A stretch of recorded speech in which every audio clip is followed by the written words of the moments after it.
My name is Jennifer, and I'm a 30-year-old interior designer living in Charlotte, North Carolina. Life once felt so secure. I had supportive parents, a blossoming career, and a husband I adored. But everything changed when I lost my parents unexpectedly.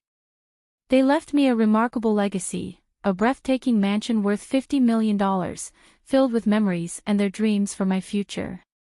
My husband, Harper, and I moved into this mansion soon after their passing. Each room was a reminder of my family's love and dedication. I was determined to honor their legacy by making this house our sanctuary, a place to build our dreams and eventually start a family. Harper, a 37-year-old project manager, initially seemed supportive, sharing my excitement as we settled in. But his attitude shifted when his mother, Charlotte, learned about the inheritance. What began as warm congratulations quickly turned into something more self-serving. Charlotte started hinting at family support and the idea of sharing in each other's fortune. One afternoon, as I was finalizing a new interior design project, Charlotte showed up unannounced. Her demeanor was assertive. She didn't waste time, proposing a plan that took me aback. Charlotte wanted $12 million to buy herself a luxurious home, suggesting it was only fair she too should experience the lifestyle I was lucky enough to inherit. Her reasoning: as family, she claimed, she deserved a share of the fortune I'd inherited. Jennifer, she said with a tight smile, think of it as an investment in our family's future. After all, if you're able to live in luxury, why shouldn't we all? I was stunned. Keeping calm, I explained that I couldn't, in good conscience, give away such a large amount from my inheritance. This house was part of my family's legacy, and I had specific plans to preserve it. Her face darkened. So, you don't care about supporting your family? She retorted. She turned to Harper, attempting to involve him in the conversation. Doesn't it seem fair, Harper, that Jennifer would want to share some of what she's been given? Harper looked uncomfortable, visibly caught between his mother and me. He'd always been close to her, and I could see she was trying to pull him to her side. Jennifer, Harper said hesitantly, glancing between us, maybe we should at least talk about it. I felt my heart sink. The man who had once been my rock now seemed to be wavering. The weight of their expectations felt like a heavy burden. Please, Harper, I said, holding my ground. This house is more than just wealth. It's my parents' legacy. They worked hard to build this. It's not simply about money, it's about honoring their memory. I can't just give up such a large portion on a whim. Charlotte's eyes narrowed, her tone growing colder. A whim, Jennifer. Don't forget that you wouldn't have had anyone to lean on if it weren't for our family's support after your parents passed. And this is how you repay us. My pulse quickened, yet I kept my composure. Charlotte, I value the support you've shown me, but that doesn't mean I owe you $12 million for a luxury home. I am more than willing to help in other ways, but not in this manner. She glared at Harper, her frustration evident. Is this the woman you chose to marry, Harper? Someone who cares more about money than about family? Harper shifted uncomfortably, his gaze dropping to the floor. Jennifer, she's not asking for the entire inheritance. It's just a portion. Maybe we can compromise. My heart ached. The man I once believed would always stand by my side was now faltering. Harper, this isn't something I'm willing to compromise on. This house and the inheritance mean everything to me. I've already sacrificed a lot, and I won't be pressured into giving away what my parents worked so hard for. Charlotte scoffed, her voice tinged with contempt. Typical. You get a little money, and suddenly you think you're better than us. Family doesn't hoard, family shares. With that, she stormed out, leaving a tense silence behind. I looked to Harper, hoping he'd see my perspective, but his silence only deepened my frustration. Over the following days, Charlotte's attitude grew colder, her visits marked by icy remarks about selfishness and family obligations. Harper, rather than standing up for me, grew distant, caught between his mother's demands and my resolve. One evening, Charlotte arrived with Harper's sister, Amanda. It felt like an ambush, and I braced myself as they sat in the living room, their expressions hardened. Charlotte wasted no time.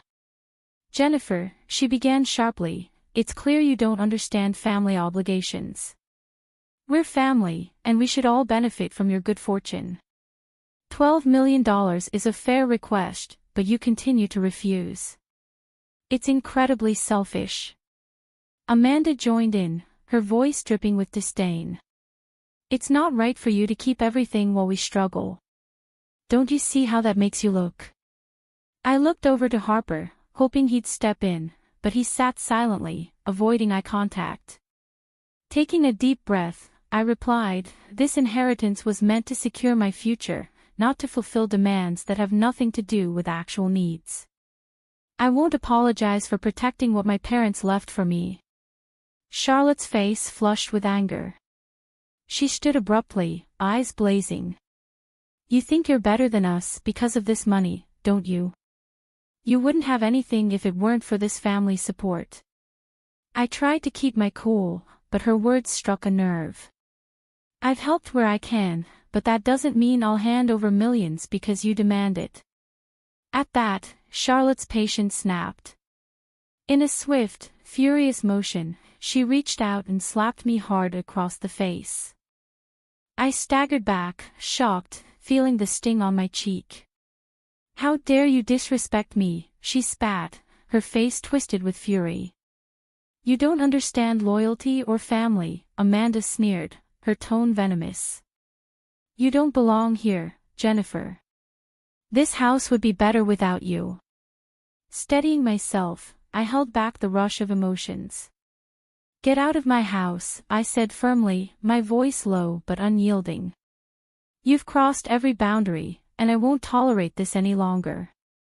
Harper stood by, frozen in shock, torn between loyalty to his mother and his commitment to me.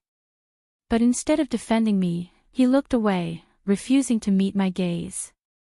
As Charlotte and Amanda left without a hint of remorse, I felt a surge of strength. Straightening myself, I touched my cheek, the sting reminding me of how far they had pushed me.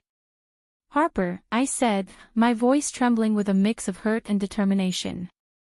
"Are you really going to let this happen? Your family just attacked me in our home, and you're standing here saying nothing." Harper looked torn, his voice barely a whisper. "Jennifer, maybe if you just listened, this wouldn't have happened." His words hurt deeper than the slap. "So you think I deserve this?" I asked, my voice filled with disbelief. "You're willing to let them treat me like this and then blame me for it?" Charlotte's words echoed in the air as she walked out, her voice sharp. "This isn't over, Jennifer. Either you give us what we're due, or you'll regret it." I felt my patience snap. "I've had enough. You can't bully me into handing over what's mine, and if you won't leave willingly, I'll ensure you're forced out." I took a deep breath, pulling out my phone and dialing my lawyer. Charlotte's face twisted in fury as she tried to snatch my phone, but I stepped back, keeping it out of her reach. "You're making a mistake," she hissed. "You're turning against family." "You'll regret this, Jennifer," Amanda added. "No one goes against us and wins." Holding up my hand, I stopped them. "I've heard enough. Leave my house now. If you come here again without my permission, I'll involve the authorities." Charlotte scoffed, her expression defiant. "We'll see about that." With a final glare, Charlotte and Amanda stormed out, leaving an oppressive silence in their wake. Harper lingered for a moment, casting one last conflicted look in my direction before following them out, leaving me standing alone in my home. As soon as they left, the weight of what had happened hit me. I had been attacked in my own home, and Harper, the man who had once promised to stand by me, had chosen his family over me. The betrayal felt like a physical blow, but I knew I couldn't allow them to intimidate me into giving up my inheritance. I picked up my phone and called Mr. Thomas, my lawyer, explaining the entire situation. He listened patiently, his voice calm and reassuring. "Jennifer," he said, "it sounds like your in-laws are attempting to exploit your inheritance. We can take immediate legal steps to secure your property and prevent any further harassment. My advice is to file for a restraining order against them. This will ensure they cannot approach you or the mansion without serious consequences." Relief washed over me. "Thank you, Mr. Thomas. I'll gather any documents you need right away. I just want to ensure they can't pull any more stunts like this." "Good plan," he replied. "Also, document everything that happened today, including the physical attack and any witnesses if possible. This will help us build a strong case." Determined, I spent the next few hours gathering all relevant paperwork, property deeds, my parents' will, and any documents proving my sole ownership of the mansion. I carefully documented every detail of the confrontation, including Charlotte's physical assault and Harper's refusal to intervene. The following day, I met with Mr. Thomas at his office. I handed over the paperwork, and he quickly filed for a restraining order against Charlotte, Amanda, and anyone else who attempted to violate my rights to the property. Within days, the restraining order was in place, and for the first time in a while, I felt a sense of peace. However, Harper's behavior only became more distant. He avoided eye contact, spent most of his time at his mother's, and showed no signs of remorse for his family's actions. One evening, Harper returned home, looking somber. He sat across from me, fidgeting uncomfortably. "Jennifer, this whole situation has gotten out of hand," he began. "My family feels betrayed. Can't we find a way to resolve this without dragging it through the courts?" I looked at him, my patience thinning. "Harper, your family has crossed every boundary imaginable. Charlotte physically attacked me, and you stood by saying nothing. This isn't just a disagreement, it's about protecting what's rightfully mine." He sighed, looking away. "I just don't want to lose my family." I could feel the pain in my voice as I replied, "And what about me, Harper? I was supposed to be your family too. You're asking me to give up my parents' legacy as if it means nothing. Is that what family loyalty looks like to you?" He didn't respond, and after a tense silence, he stood up and walked away, leaving me with a heavy heart yet more resolute than ever. Days passed, and I focused on reinforcing my boundaries. I was determined to protect my inheritance and my parents' legacy, even if it meant standing alone. Harper grew more withdrawn, choosing to spend most of his time with Charlotte and Amanda. Just when I thought things had finally quieted down, Charlotte made an even bolder move. One afternoon, she arrived at the mansion with Amanda and Harper's brother, Jeremy. To my shock, they had brought movers and were prepared to take possession of the house as if they had every right to it. Watching them from the window, fury and disbelief surged through me. How could they blatantly ignore the restraining order and assume they were above the law? Without hesitation, I picked up my phone and dialed 911. "Hello, this is Jennifer Blake," I said calmly. "My in-laws are trespassing on my property despite a court-ordered restraining order. They've even brought movers to forcefully enter my home. I need the police here immediately." The dispatcher assured me that officers were on their way. Steeling myself, I went outside to confront them, unwilling to let them bully me further. Charlotte spotted me, her face twisted in disdain. "Jennifer, stop this nonsense. This is a family matter, and the police have no place here. If you had an ounce of decency, you'd share what you have." I held my ground, my voice steady. "This is my home, and you have no right to take it from me." Amanda stepped forward, her tone mocking. "You're making this harder than it needs to be, Jennifer. Just hand over the $12 million and make it easier on everyone." Before I could respond, I heard sirens approaching. Charlotte's face paled as the reality of the situation sank in. The police arrived, assessing the scene with serious expressions. I approached one of the officers and handed over the restraining order. "Officer, these individuals have been ordered by the court to stay away from my property. They're violating that order and attempting to seize my home," I explained.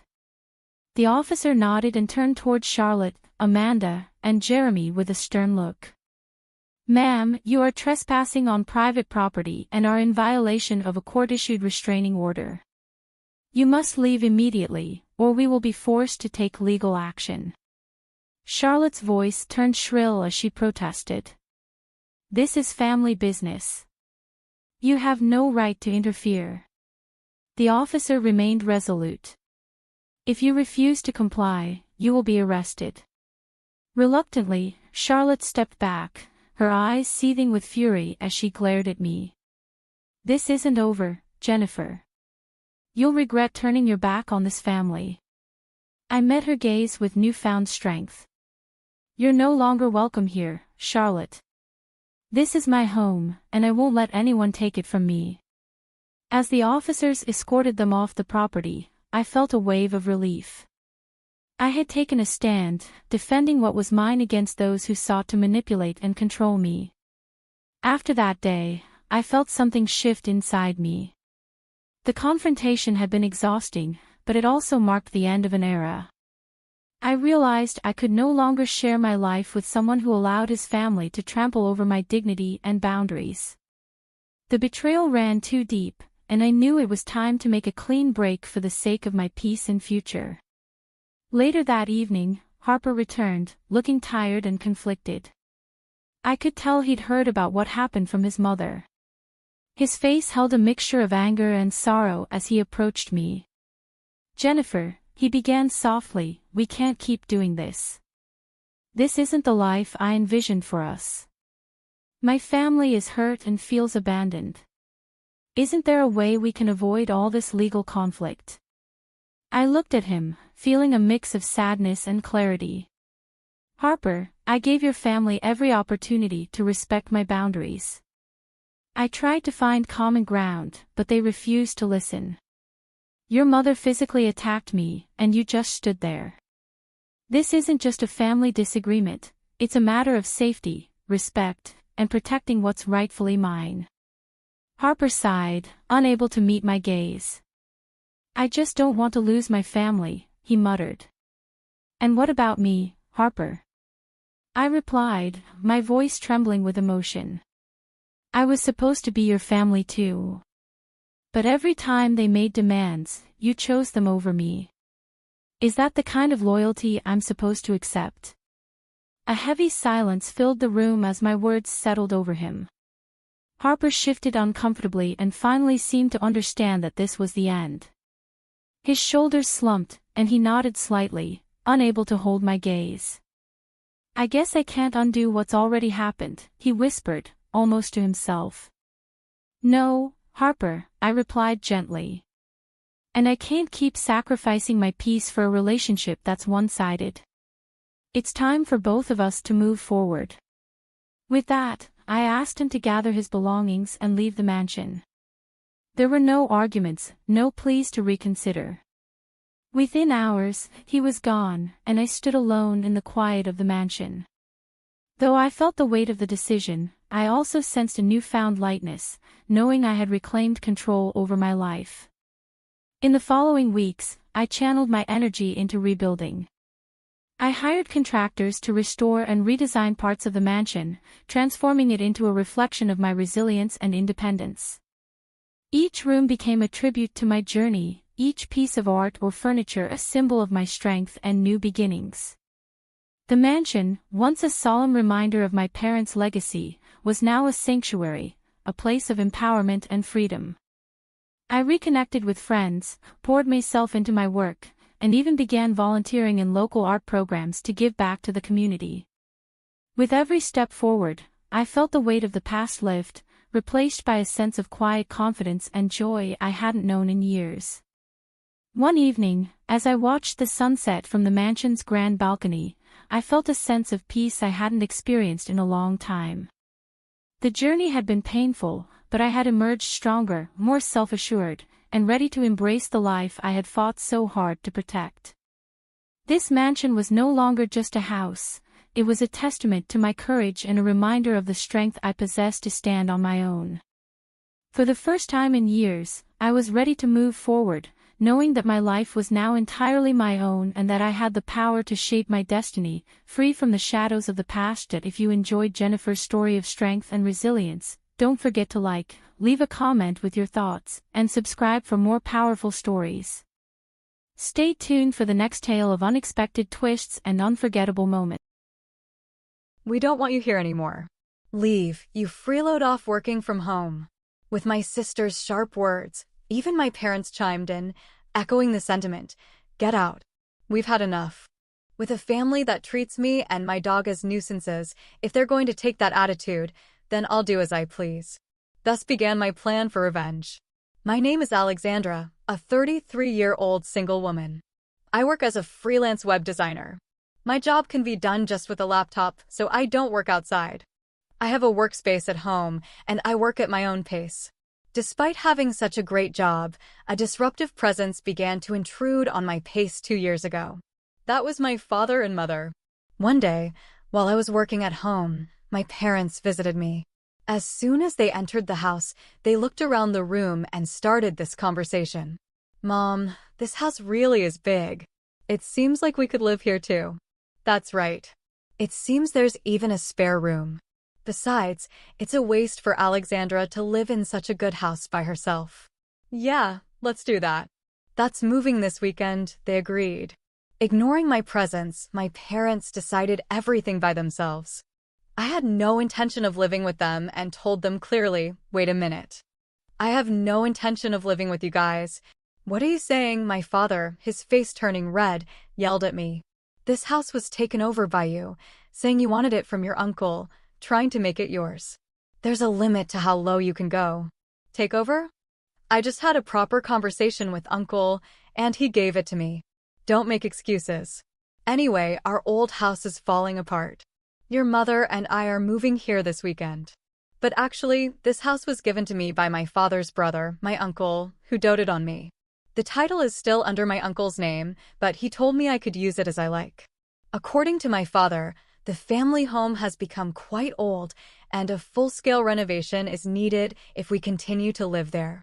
My mother is a housewife, and my father's salary isn't that high, so renovation isn't realistic. So that's why they set their sights on this house that I had inherited from my uncle. I was definitely not thrilled about it, but my parents had already decided to sell their own home and claimed to have known their place to go. I couldn't just leave them hanging, so I reluctantly started living with them.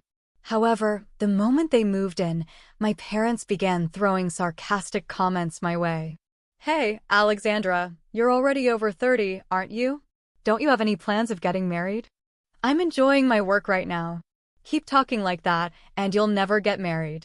Why don't you learn something from your sister? My sister's married life isn't going that well, is it?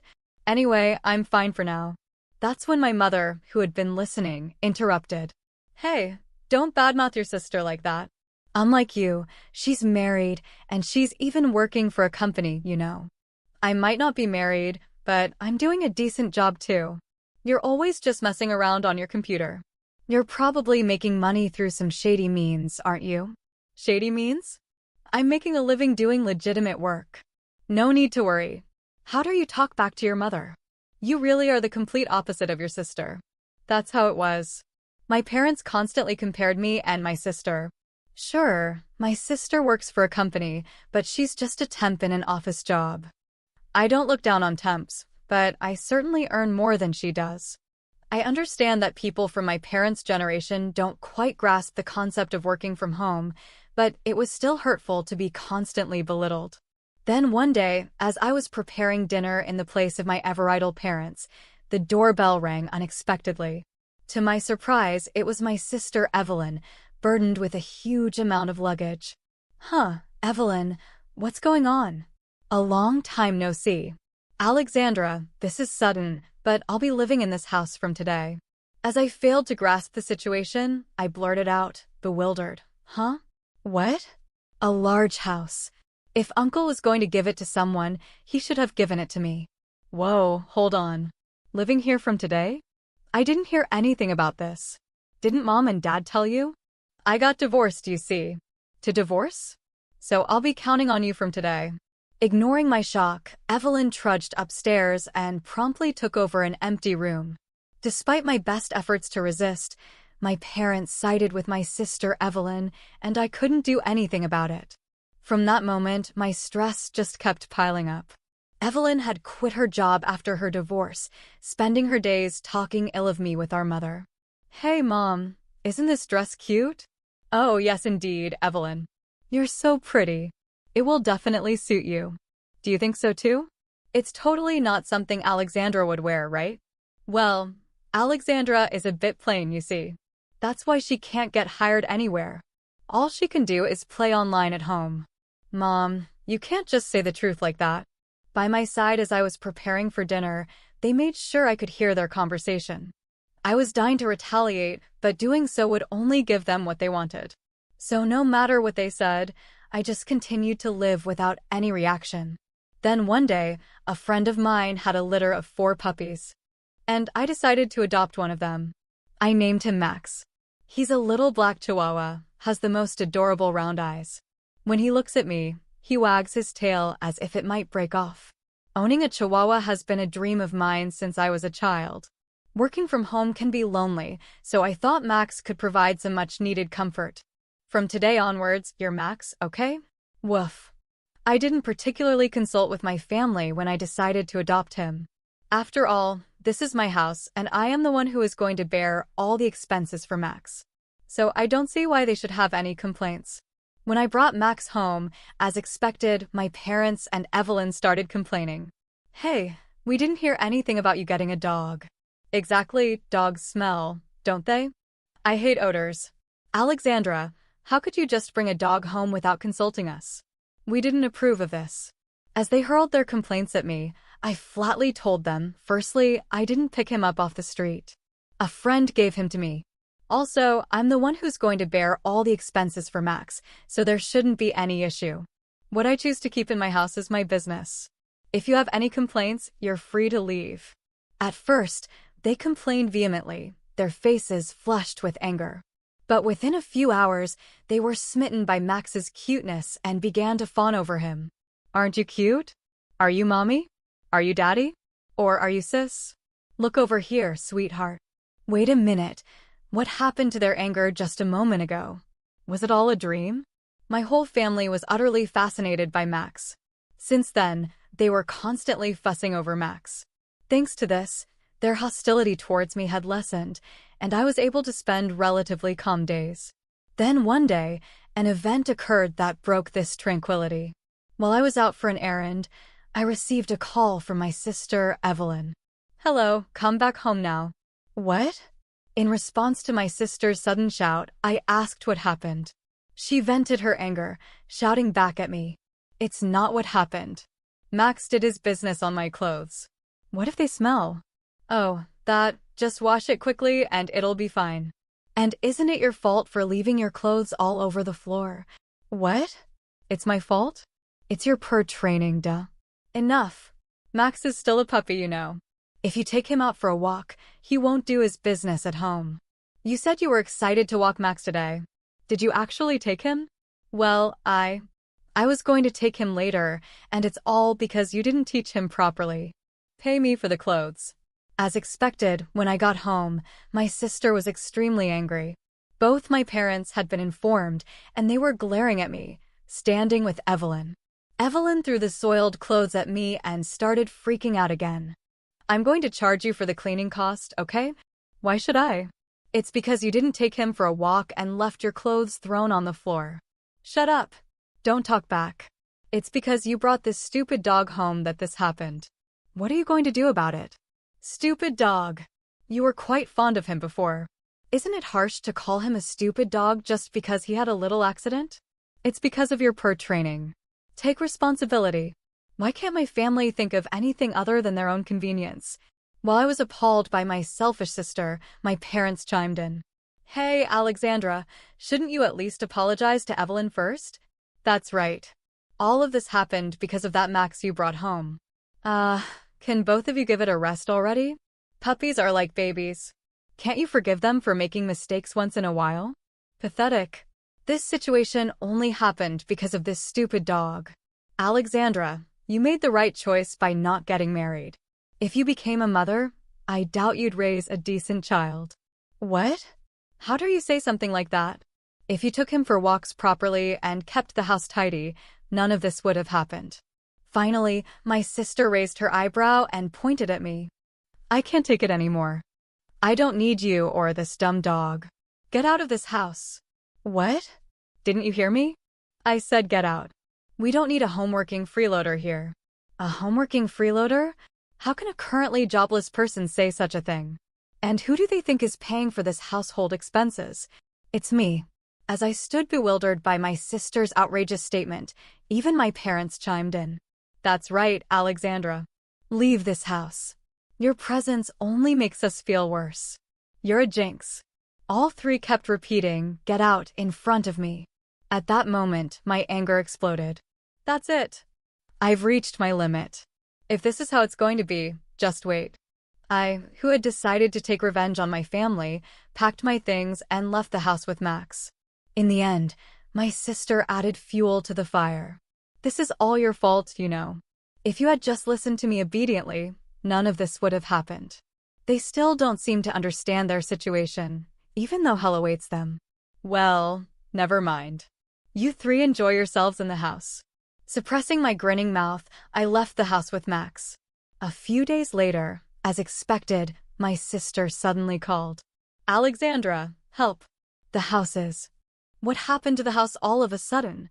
We were told to leave by the end of this month. So what? What's the problem? What do you mean, what's the problem? Why do we have to leave? Well, I've decided to sell the house. At my words, Evelyn seemed to freeze. With a trembling voice, she barely managed to get the words out. What? What does that mean? You've decided to sell it? You don't have the authority. Well, I do. You see, that house has been mine a month ago. What? Yes, I had officially received the house from my uncle. Of course, the title is in my name. It's no surprise that Evelyn was shocked. I hadn't told anyone about this. You're kidding, right? Even if the title was transferred to you by Uncle, you can't just sell it so easily. I was worried too, but right after you told me to leave, I consulted with Uncle. He said the house is yours now, Alexandra. Do what you want. You should get away from that stupid family as soon as possible. What? No way. Whether they've been listening to my conversation with Evelyn over the phone speaker or not, my parents started to make a fuss. Hey, Alexandra, cut it out. We have no other place to live if we leave the house. That's right. It's unthinkable to do this to your own family. If you're a good daughter, show some respect to your parents. Respect? I asked them with a quiet voice. What are you talking about? You've always looked down on me compared to Evelyn. Who do you think has been supporting your life for the past few years? You all had nowhere to live, so I reluctantly let you all live with me. With an unusually strong tone, my parents were at a loss for words. Without waiting for a response, I continued. Who treated me and Max like nuisances and kicked us out? It was you guys, wasn't it? Trying to be happy by driving out the original resident is shameless. You people belong to hell. At my outburst, my father begged, please help us. We're sorry. I don't care. Fend for yourselves, you idiots. With that, I hung up the phone with a loud click. Next, I blocked every family member's contacts. Seeing me raise my voice, Max looked up at me with a worried woof. I held Max close. I'm sorry, Max, for shouting. It's all right now. I will protect you. I'm really glad that I was able to get Max away from that family that treated him so poorly. Later on, it seems my parents and sister were forced to move out of the house at the last minute, despite their desperate clinging. With my father's meager income and my unemployed mother and sister, there's no way they can lead a decent life. According to the rumors, my sister is constantly being nagged by my parents to get a job. Their family relationship seems to be getting worse by the day. Although I have no interest in how they live, there's no doubt that their standard of living has plummeted since I left. This is indeed the case of reaping what you sow, serves them right. Meanwhile, I'm spending my days in fulfillment with my beloved dog in a new, pet-friendly apartment. I can work. Now, I have the freedom to use my earnings solely for myself and my dog, and no one can complain about it anymore. I am extremely happy with my life now. Max, let's go to the dog park today. Woof, Max seems more lively. Maybe it's because that noisy family is gone. From now on, I want to protect Max for the rest of my life and lead a peaceful life.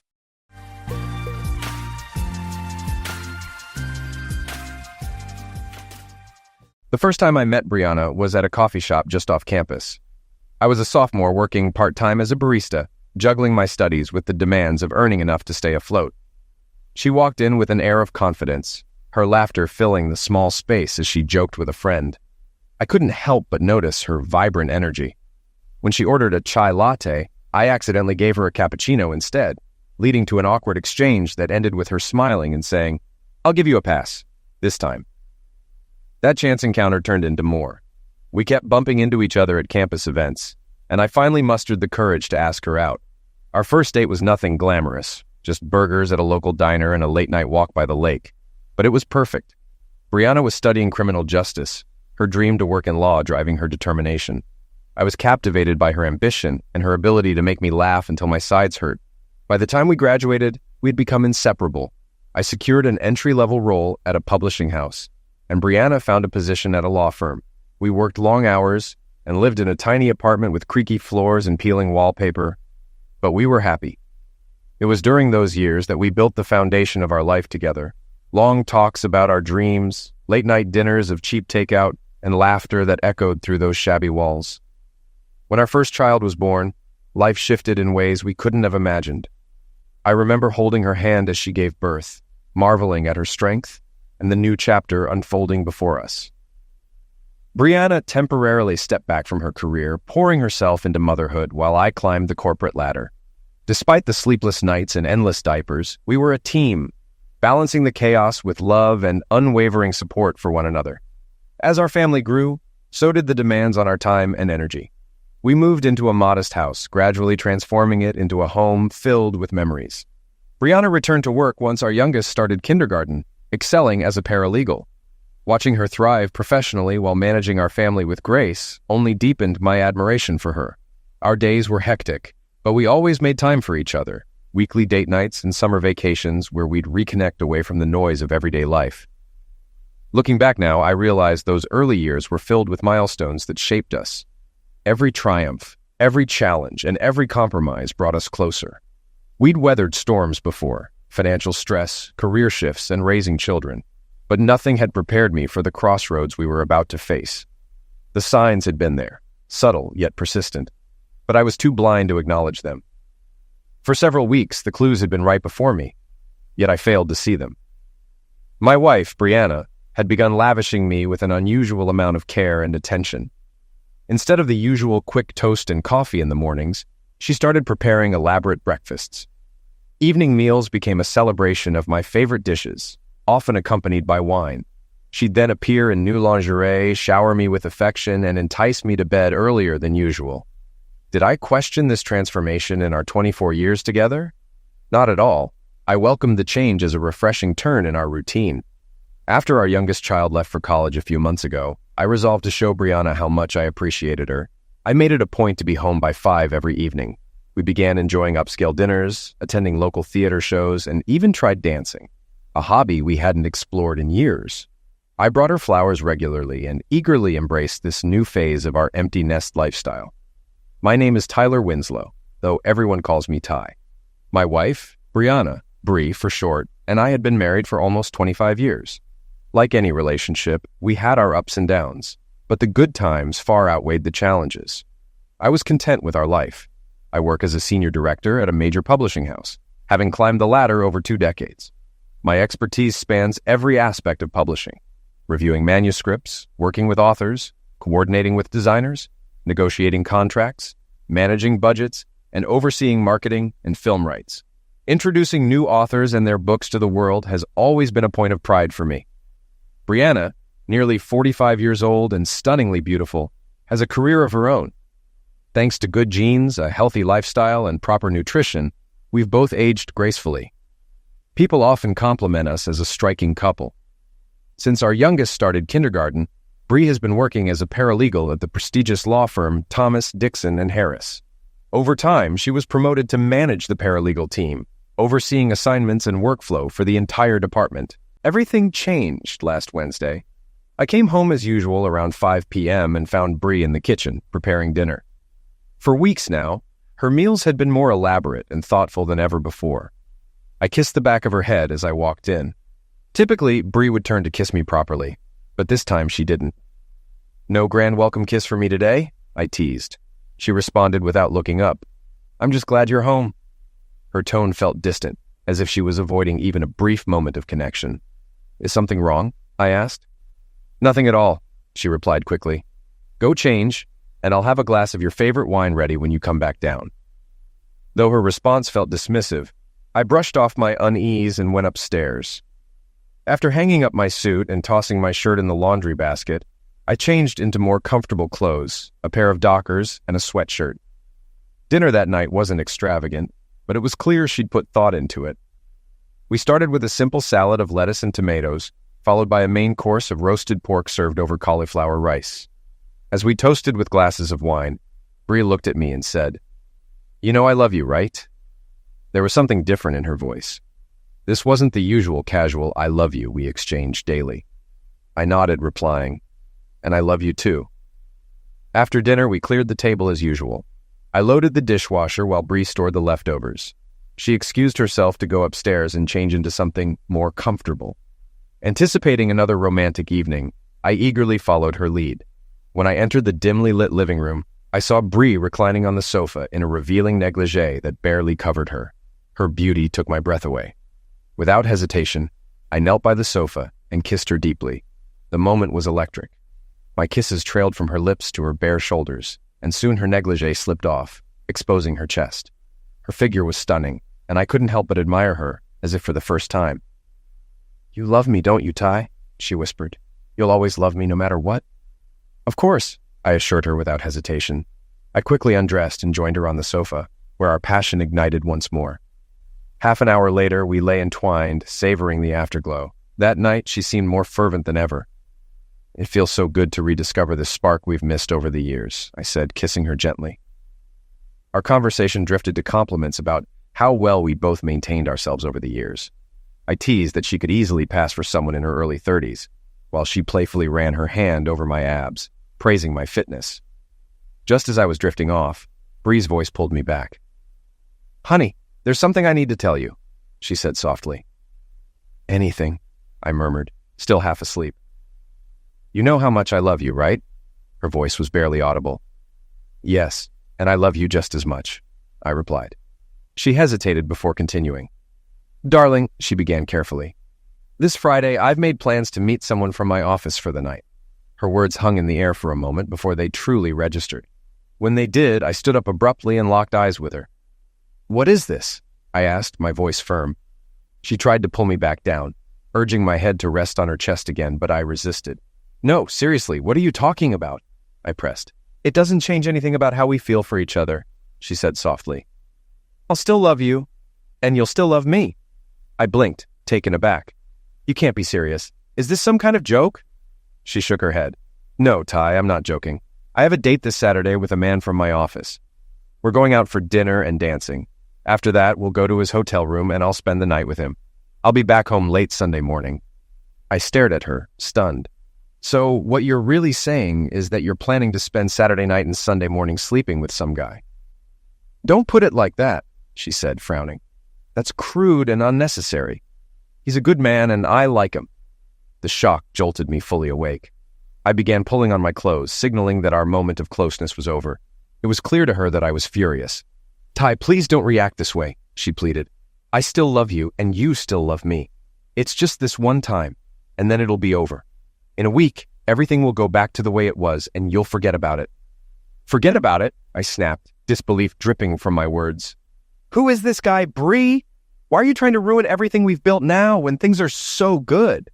She tightened the sash of her satin robe and replied, "His name doesn't matter. It's not something you need to know, and I don't want you doing anything reckless.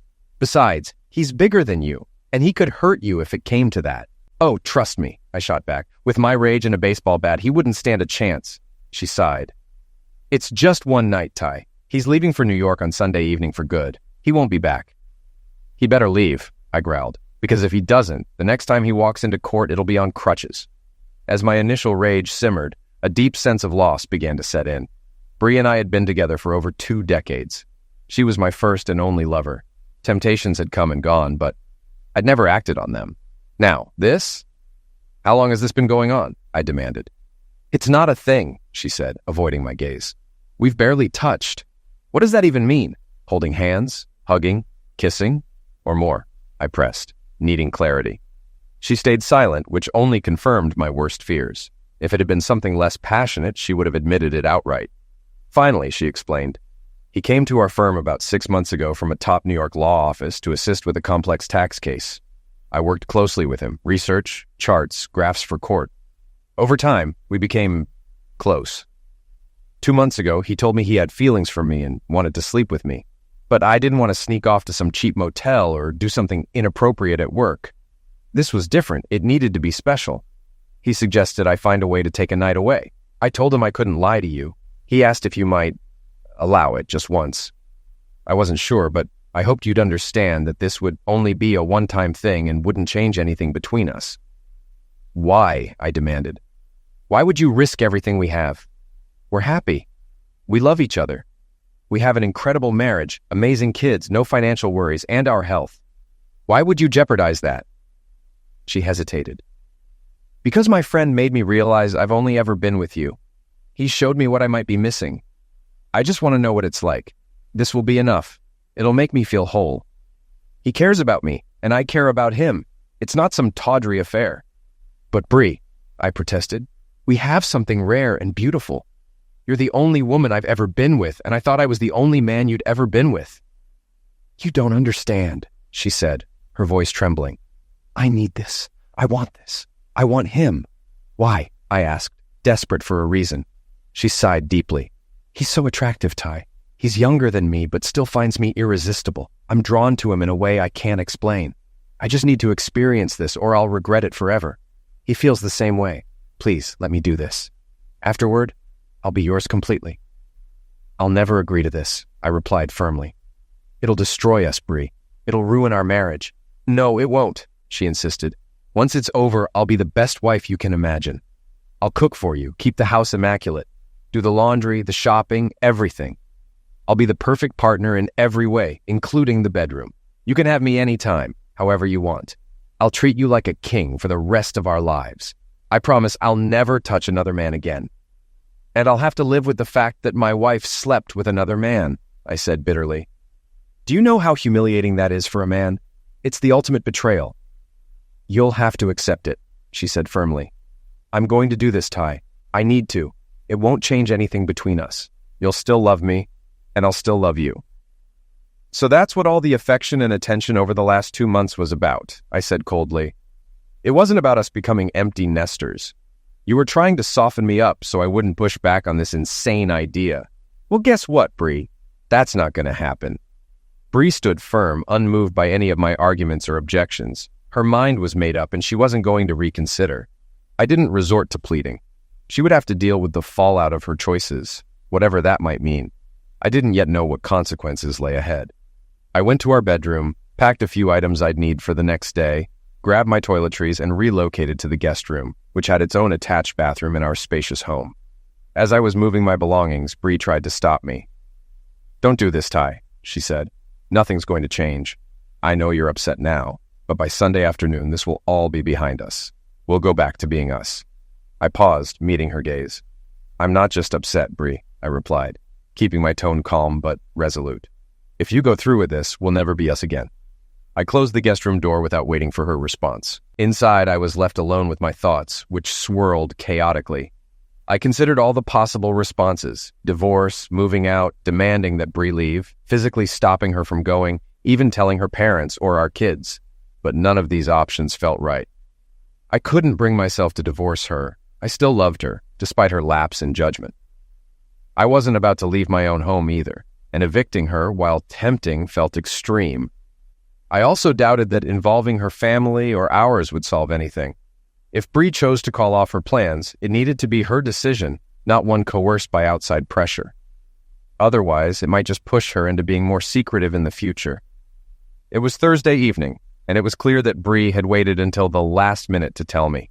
This tactic limited the time I had to process, respond, or try to prevent her from following through. I was terrified. She admitted to having feelings for this man, and I couldn't help but wonder, was she considering leaving me now that the kids were out of the house? The thought shattered me. What if she found their night together more satisfying than our closeness? What if this opened the door to more? For 25 years, Bree and I had shared a comfortable, familiar closeness. There weren't many surprises left in our physical relationship, but I still found her incredibly attractive. Whether she wore a sleek black dress, a hot negligee, or just a towel, her body had never stopped exciting me. But now, as much as I feared the future, I started to consider ways to stop her. Could I somehow prevent her from going through with this? If her Prince Charming left town before they met, I'd have time to remind her of what she was risking. And maybe, just maybe, I could make sure she never entertained an idea like this again. Before I finally fell asleep late that night, I devised a plan. Talking Bree out of her decision seemed impossible, but perhaps her employer could intervene. I knew that Thomas, Dixon, and Harris, the law firm where Bree worked, had strict rules against workplace relationships. If I spoke to one of the senior partners about her situation, they might confront her about how her actions could affect her career. The next morning, I woke up first. Normally, I'd brew coffee for Bree before leaving for work, but not today. When she greeted me with a hesitant, "Good morning," I didn't reply in kind. All I said was, "Don't do this," before leaving the house without our usual goodbye kiss. I knew she noticed the shift in my behavior. Later that morning, I drove downtown to the offices of Thomas, Dixon, and Harris. Their firm occupied the top floor of a modern skyscraper. The reception area was as sleek and impressive as I remembered from past events. An open layout with plush seating, a fully stocked bar, and walls adorned with tasteful artwork. Seated at the central reception desk was Emily Stratton, the firm's office manager. Emily and I had crossed paths many times over the years at local events, and while we weren't close, we were friendly acquaintances. Despite being in her mid-50s, Emily carried herself with grace and poise. Her conservative attire never drew attention to her figure, but she had an understated elegance that didn't go unnoticed. With her golden hair always pulled into a bun and glasses perched on her nose, she exuded professionalism. Emily's face lit up when she saw me walk in. "Tyler, what a nice surprise," she said warmly, stepping out from behind her desk to greet me. She gave me a quick hug, her cheerful demeanor temporarily lifting my gloom. "Emily," I said with a faint smile, "I need to speak with Mr. Thomas. It's personal and important." Her expression grew serious. "This is about Brianna, isn't it?" she asked perceptively. I hesitated before answering vaguely. "Maybe." Emily nodded knowingly and adjusted her glasses. "Mr. Thomas is just finishing up a meeting," she said, checking his schedule. "He has about half an hour before he heads out for lunch with clients. I'll make sure he has a moment to talk with you." I thanked her and took a seat in the waiting area. A few minutes later, Emily brought me a cup of coffee. "I added a splash of Bailey's," she said with a wink. "You look like you need it." Her gesture of kindness brought a faint smile to my face, but my mind was still focused on the difficult conversation ahead. I only hoped that William Thomas could help me stop Bree before it was too late. Moments later, the intercom on Emily's desk buzzed. "I'm back in my office, Emily," came Mr. Thomas's voice. Emily seized the opportunity. "Mr. Thomas, Tyler Winslow is here. He's hoping to speak with you for a few minutes. It's important." There was a brief pause. Mr. Thomas replied thoughtfully. "If you think it's worth my time, send him in. I can spare about 5 minutes before my next appointment." Emily guided me through a pair of glass doors, down a short hallway, and to a large, intricately carved wooden door. She opened it, gesturing for me to step inside, and then closed it quietly behind me. The office was impressive, spacious and meticulously arranged. Mr. Thomas stood near his expansive desk, which was flanked by several chairs. On the opposite side of the room, a comfortable sitting area featured a sofa, an armchair, and a coffee table. The walls were adorned with framed degrees, awards, and plaques underscoring his success. He stepped around the desk, extending his hand warmly. "Tyler, good to see you. How's life? Still in publishing?" "I'm doing okay," I replied, though my tone lacked enthusiasm. "Well, if Emily thinks it's important, it must be. What's on your mind?" As I stood there, I hesitated. The weight of the conversation suddenly felt overwhelming. Still, I forced myself to begin. "I hate to bring this to you, Mr. Thomas. Honestly, it's embarrassing." "What's going on, Ty?" he asked, his tone both curious and sincere. I took a deep breath. "My wife, Brianna, works here. She's told me she plans to spend Saturday night with one of your associates. I've tried everything to dissuade her, but she's adamant." Mr. Thomas, ever the sharp lawyer, grasped the situation immediately. "So, you're hoping I can step in? Maybe have a word with Brianna or this associate?" "That was my intention when I came here," I admitted. "But now I think I've made a mistake. This is my problem, and I need to handle it myself." He nodded slowly, considering my words. "You're aware, of course, that our firm has policies about workplace relationships, especially within the same department. Those policies exist to protect us from potential issues like conflicts of interest or legal liability." "Yes, I'm aware," I said quietly. Placing a reassuring hand on my shoulder, he continued. "Our fraternization policy isn't as robust as it should be. I've been meaning to tighten it, add clear consequences for violations. Unfortunately, I can't rewrite policy overnight, and certainly not before Saturday." I nodded, feeling a mix of frustration and resignation. "Thank you for your time, Mr. Thomas. I'm sorry to have bothered you with this. I need to figure out how to deal with it on my own." "Good luck, Ty," he said as I turned to leave. I stepped back into the reception area, where Emily was waiting with a curious look. "How did it go?" she asked. "It was a mistake to bring this to him," I admitted. "I feel foolish." Emily gave me a kind smile. "You're being too hard on yourself. Sit down and take a moment. I'll bring you another coffee or something stronger if you'd prefer." I sank into one of the plush chairs in the waiting area, running my hands over my face as my thoughts raced. I felt defeated, completely out of options. Bree seemed determined to go through with her plans, and I didn't know how to stop her. Overwhelmed, I leaned forward, my head in my hands. Emily's cheerful voice broke through my despair. "Come on, Ty, let's go to lunch. My treat." I hesitated, but the idea of stepping away and clearing my head was appealing. I agreed, and Emily arranged for a colleague to cover for her while she took an extended break. As we walked to a nearby restaurant she liked, she linked her arm with mine in a gesture of support. Over iced tea, Emily gently encouraged me to open up. I hesitated, but eventually I told her everything. She listened quietly, nodding at the right moments. After we ordered, she chose soup and half a sandwich while I picked at a Caesar salad. Our conversation shifted to lighter topics.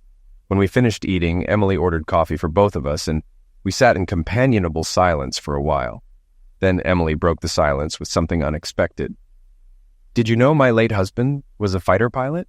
"I knew you were widowed," I replied, "but I didn't know he was a pilot." Her expression softened. "Joe was my hero. We married right after he graduated from the Air Force Academy. He flew A-10S, the Warthog, as they call it. He served 2 tours in the Middle East before he was tragically eliminated in a training accident." I listened as she recounted his service, including the honors he received: the Silver Star, the Distinguished Flying Cross, and 2 Bronze Stars. Her voice wavered slightly as she spoke, but there was pride in her words. "Joe used to tell me about air combat strategies," she continued. "One scenario stuck with me. When facing a single enemy fighter, a 2-plane formation would split up. The enemy had to pick a target, pursue one, and leave the other free to attack, or try to target both and fail. Either way, the enemy lost." Emily's story intrigued me, though I wasn't sure what she was driving at.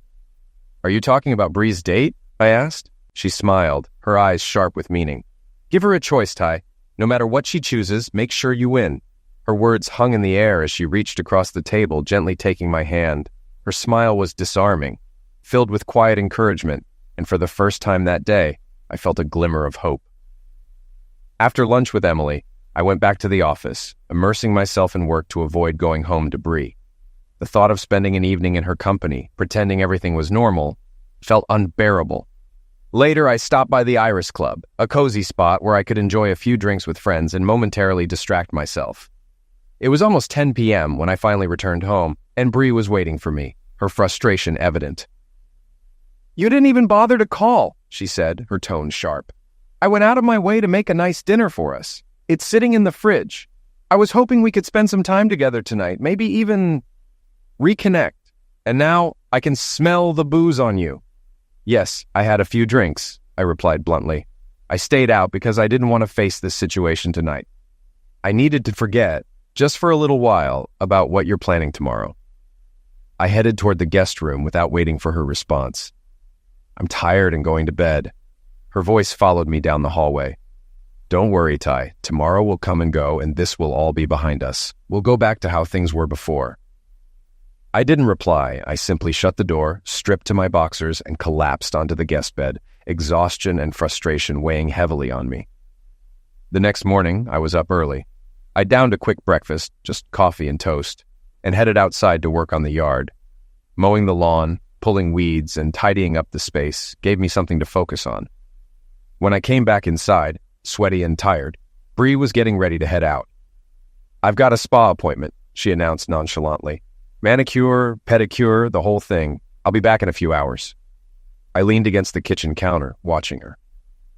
Bree, don't do this, I said quietly but firmly. It won't end the way you think it will. She paused briefly but didn't respond, disappearing through the door and leaving me alone once again. When she returned later that afternoon, it was clear she'd gone all out. Her hair was pinned up in an elegant style, her nails painted a bold, vibrant red. She looked radiant, too radiant. I could tell she was preparing for something special. Meanwhile, I'd been busy as well. The living room had been transformed, the furniture rearranged, and the rug rolled up to reveal an open space. Bree stopped in her tracks, taking in the room. What's going on, Ty? Why is the rug rolled up, and why is the coffee table pushed to the side? I made room for dancing, I said casually. I thought we could have a romantic evening together. She crossed her arms, skepticism etched across her face. What are you trying to pull? Nothing underhanded, I replied. I just want to show you that staying home tonight would be the better choice. Let me show you something. I gestured toward the dining room. Reluctantly, she followed me. I'd set the table with meticulous care, using our best china, crystal glasses, and silver flatware. A bouquet of roses sat in the center, flanked by 2 tall candles, their warm glow creating an passionate atmosphere. It was the kind of table you'd find in a high-end restaurant. Ty, she said slowly, her voice firm. I see what you're doing, but it's not going to work. You know I already have plans tonight. I know what your plans are, I said evenly. But plans can change. Sometimes something better comes along. Are you really going to disappoint me for him? Ty, don't do this to yourself, she said, shaking her head. Ignoring her words, I led her to the kitchen where the evening's menu was already underway. Let me walk you through what I've prepared, I began. We'll start with a chilled green gazpacho, garnished with chopped yellow tomatoes and cucumber. Then, a crisp salad of iceberg lettuce with avocado and bacon, drizzled with ranch dressing. To cleanse the palate, I've made a lime sorbet. Ty, stop, she said softly. You're putting so much effort into this, and it's not going to change my mind, I continued, undeterred. The main course is a pork chop stuffed with rice and herbs, finished with a béarnaise sauce. On the side, asparagus sautéed with garlic butter and creamy potato gratin. For dessert, a scoop of vanilla ice cream with green crème de menthe. We'll finish with coffee and your choice of liqueur. Bree sighed. Exasperation mingled with guilt. It sounds amazing, but I'm leaving tonight. I even bought a new dress for the occasion. She turned and headed upstairs. I heard the shower running as I went to our bedroom to change. I put on a pair of black pants, a fitted black shirt, and leather dance shoes. A formal suit seemed unnecessary for a dinner at home. When Bree came downstairs, my heart sank. She was stunning. Her black dress hugged her figure perfectly, with a neckline that drew attention to her décolletage. The hemline stopped modestly above her knees, but the slit along the side climbed daringly high, revealing a glimpse of her stocking tops as she moved. Her heels, adorned with delicate diamond-studded straps, added the finishing touch. How do I look? She asked, spinning slightly to show off the ensemble. Anger simmered beneath the surface, but I kept my tone calm. You look incredible, I said, forcing a tight smile. Like you're dressed to impress someone, but not me. It's a special night, Ty. I wanted to look my best. Don't worry. I'll wear this for you another time, she said dismissively, walking past me toward the door. As I flipped through the radio stations, George Michael's Careless Whisper came on, a song that always pulled at my emotions. I turned up the volume, letting the familiar melody wash over me. "Can I have one last dance before you go?" I asked softly. Bree hesitated for a moment, then gave a reluctant nod. "All right, just one." I walked over, gently took her hand, and pulled her into a slow embrace. We swayed to the rhythm, her body close against mine. The scent of her perfume was achingly familiar, stirring memories of better times. "You're wearing English leather," she murmured, a faint smile on her lips. "I know it's your favorite," I replied. As the song reached its final verses, I trailed soft kisses along her cheek and down her neck. She sighed, her response almost instinctive, a gentle sound of contentment. Encouraged, I slid my hand to the strap of her dress, easing it off her shoulder while kissing her neck. She froze, pulling back abruptly. "No, Ty, don't. You know I'm leaving tonight. We can do this another time." I held her gaze for a moment, my voice low and steady. "It's not too late to change your mind." Her expression hardened. "I'm not changing my plans, Ty. I told you I'm going on this date, and I don't want you to ruin it." Exhaling slowly, I stepped back. "All right, Bree, I won't interfere anymore. You've made your choice, and I see it's final. But before you walk out that door, there are two things I want you to do." Suspicion flickered across her face. "What are they?" "First," I said, gesturing toward the dining room, "I want you to see what I've done. Look at the table I set for us tonight. I want you to remember it as you walk out." I lit the candles and dimmed the lights, bathing the room in a soft golden glow. The scene was passionate and romantic, a picture of what could have been. Bree glanced at the setup and shrugged. "We can have a romantic dinner another time, Ty." I stepped closer, took her left hand, and carefully slid off her wedding and engagement rings. "Second, I don't want you touching him while wearing the rings I gave you. These are symbols of us, and you're choosing to leave them behind tonight." Her eyes widened slightly as I placed the rings, along with my own wedding band, on the small hallway table. For a moment, she looked uncomfortable, even guilty. "Okay," she said quietly. As Bree reached for her shawl and clutch, the doorbell rang. Both of us turned toward the sound, surprised. Through the frosted glass, a figure stood silhouetted. "Who could that be at this hour?" she muttered, moving to open the door. When she did, her voice caught in a mix of surprise and confusion. "Emily? What are you doing here?" I stepped forward, taking Emily's hand and guiding her inside. Bree's eyes darted to Emily's outfit, a striking cocktail dress far removed from her usual conservative work attire. The scarlet dress clung to Emily's curves, with off-the-shoulder straps tied in delicate bows. Her legs were accentuated by French-style red stockings, and her updo was decorated with a ribbon matching her dress. "Ty invited me," Emily said smoothly, her gaze drifting to the candlelit dining table. "He promised me an evening of romance, dinner by candlelight, slow dancing, and cozying up by the fireplace. How could I say no?" Bree's expression shifted from shock to disbelief. "You look so different from how you dress at work," she blurted out. Emily smirked, adjusting the strap of her dress. "I like to dress up for special occasions. And you look stunning, too. That dress will be fun for Stanley to take off." Bree froze. "Stanley? How do you know about him?" Emily laughed lightly, her tone almost mocking. "Oh, everyone in the paralegal department knows about Stanley. The tax department, too. Stanley isn't exactly subtle." Bree's cheeks flushed. "We tried to be discreet." "Discreet?" Emily interrupted with a laugh. "From the moment Stanley arrived, he made his intentions obvious, and you didn't resist. Shorter skirts, plunging necklines, more makeup, and his favorite perfume. Honestly, you were an open book." Bree looked down, her voice barely above a whisper.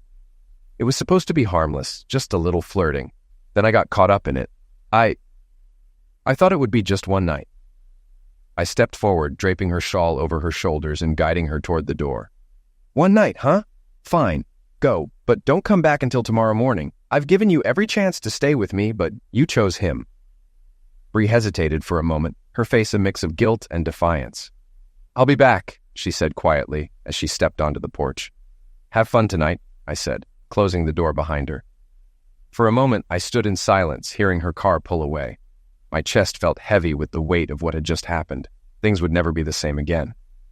Emily approached, her expression softening. "I can't imagine how you feel, Ty," she said gently.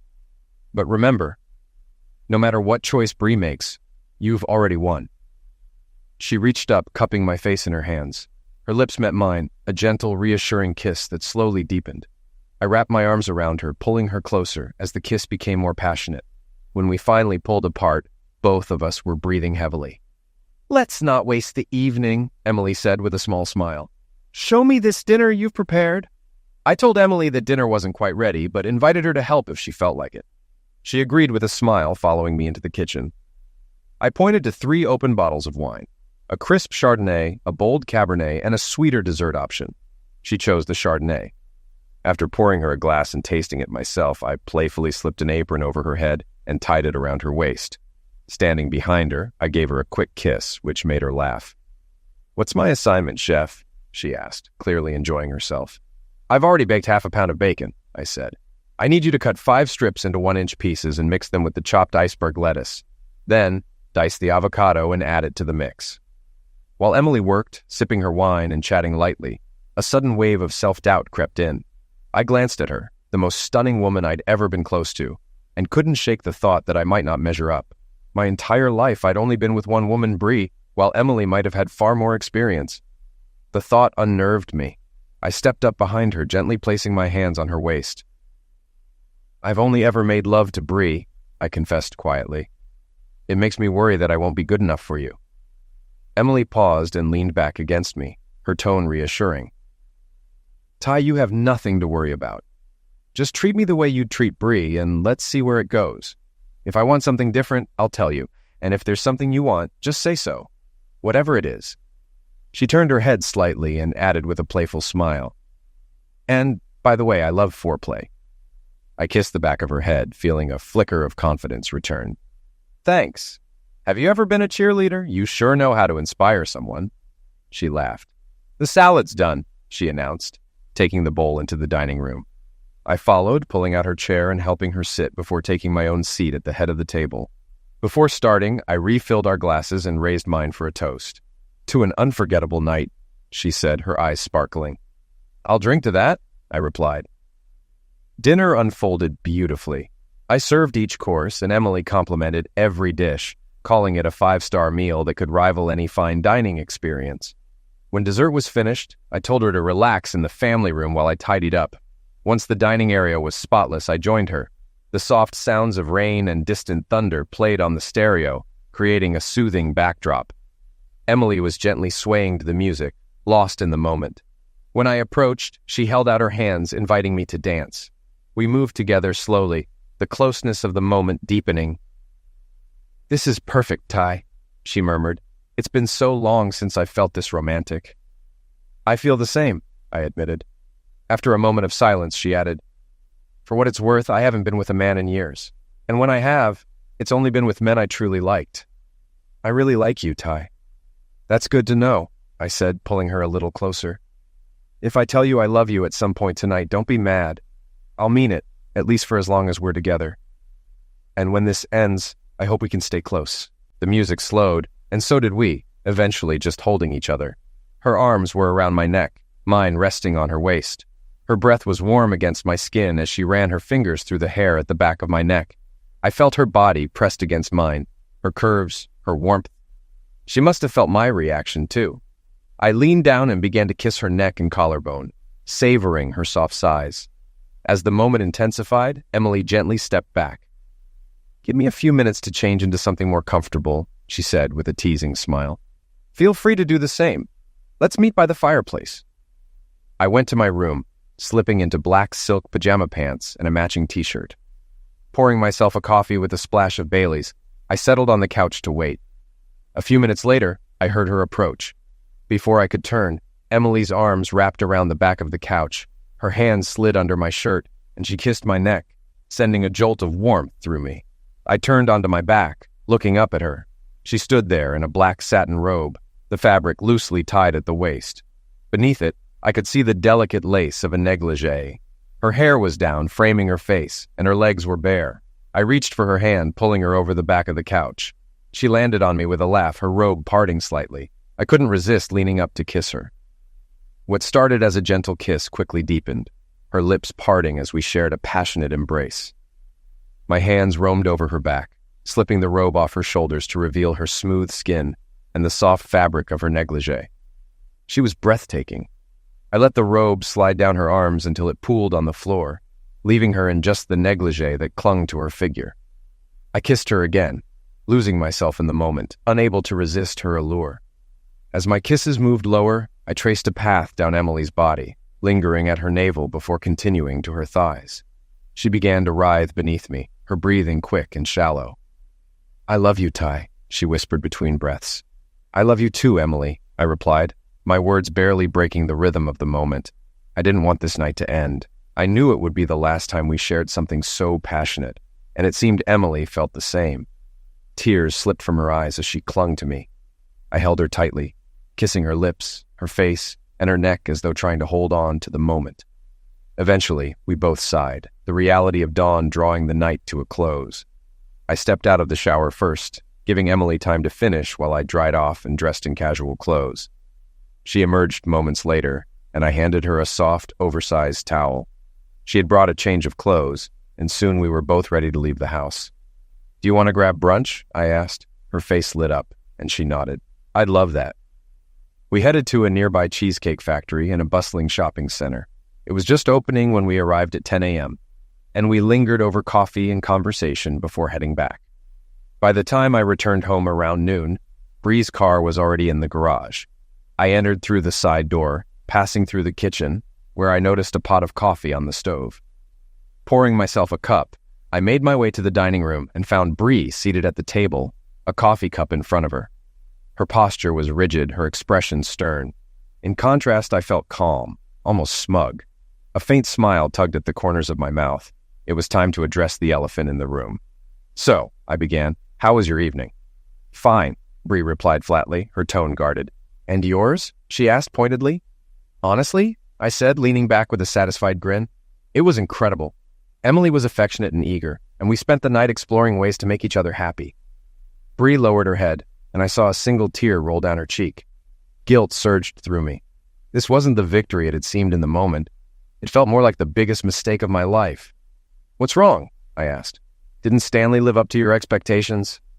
"It wasn't Stanley," she snapped, then softened. "It was me. I couldn't stop thinking about you and Emily, about what you were doing together. She's so beautiful, so alluring. I knew you'd have a better time with her than I ever could with Stanley." She took a deep breath before continuing. "He tried to be gentle, to make the night romantic, but I couldn't focus." I started drinking wine at the bar before dinner. By the time we sat down, I'd already had too much. I barely touched my food, I couldn't eat, and just kept drinking. Stanley tried to stop me, suggested we dance in the living room to lighten the mood, but I was tipsy and clumsy. He grew frustrated and said we should go upstairs. She hesitated, her voice shaking. In the room, he kissed me, but it felt wrong. Then he started undressing me, and I didn't resist. I let him, but I felt nothing. No excitement, no connection. He could tell. When it was over, he looked at me with disappointment and said, "That was the worst experience of my life. What's wrong with you? You wanted this, and now you're acting like you don't care." He got dressed and left, muttering something about finding someone else at the bar. I just lay there and cried myself to sleep. Her voice grew quieter. When I woke up, it was morning. The sun was shining, and I felt empty. I showered, dressed, and left the hotel. I wanted to come home and talk to you, but you weren't here. "Emily and I went to brunch," I said plainly. "She went home afterward. I'll admit, I'm sorry your night didn't go as planned, but I'm not entirely sorry. Mine did." Bree's eyes filled with fresh tears. "I'm so sorry, Ty," she said earnestly. "I regret ever getting involved with Stanley. Now I see it for what it was. He just wanted to use me. He never cared about me." I leaned back, my tone sharp. "Well, maybe you'll have better luck next time." "There won't be a next time," she said quickly, her voice breaking. "I'll never do this again.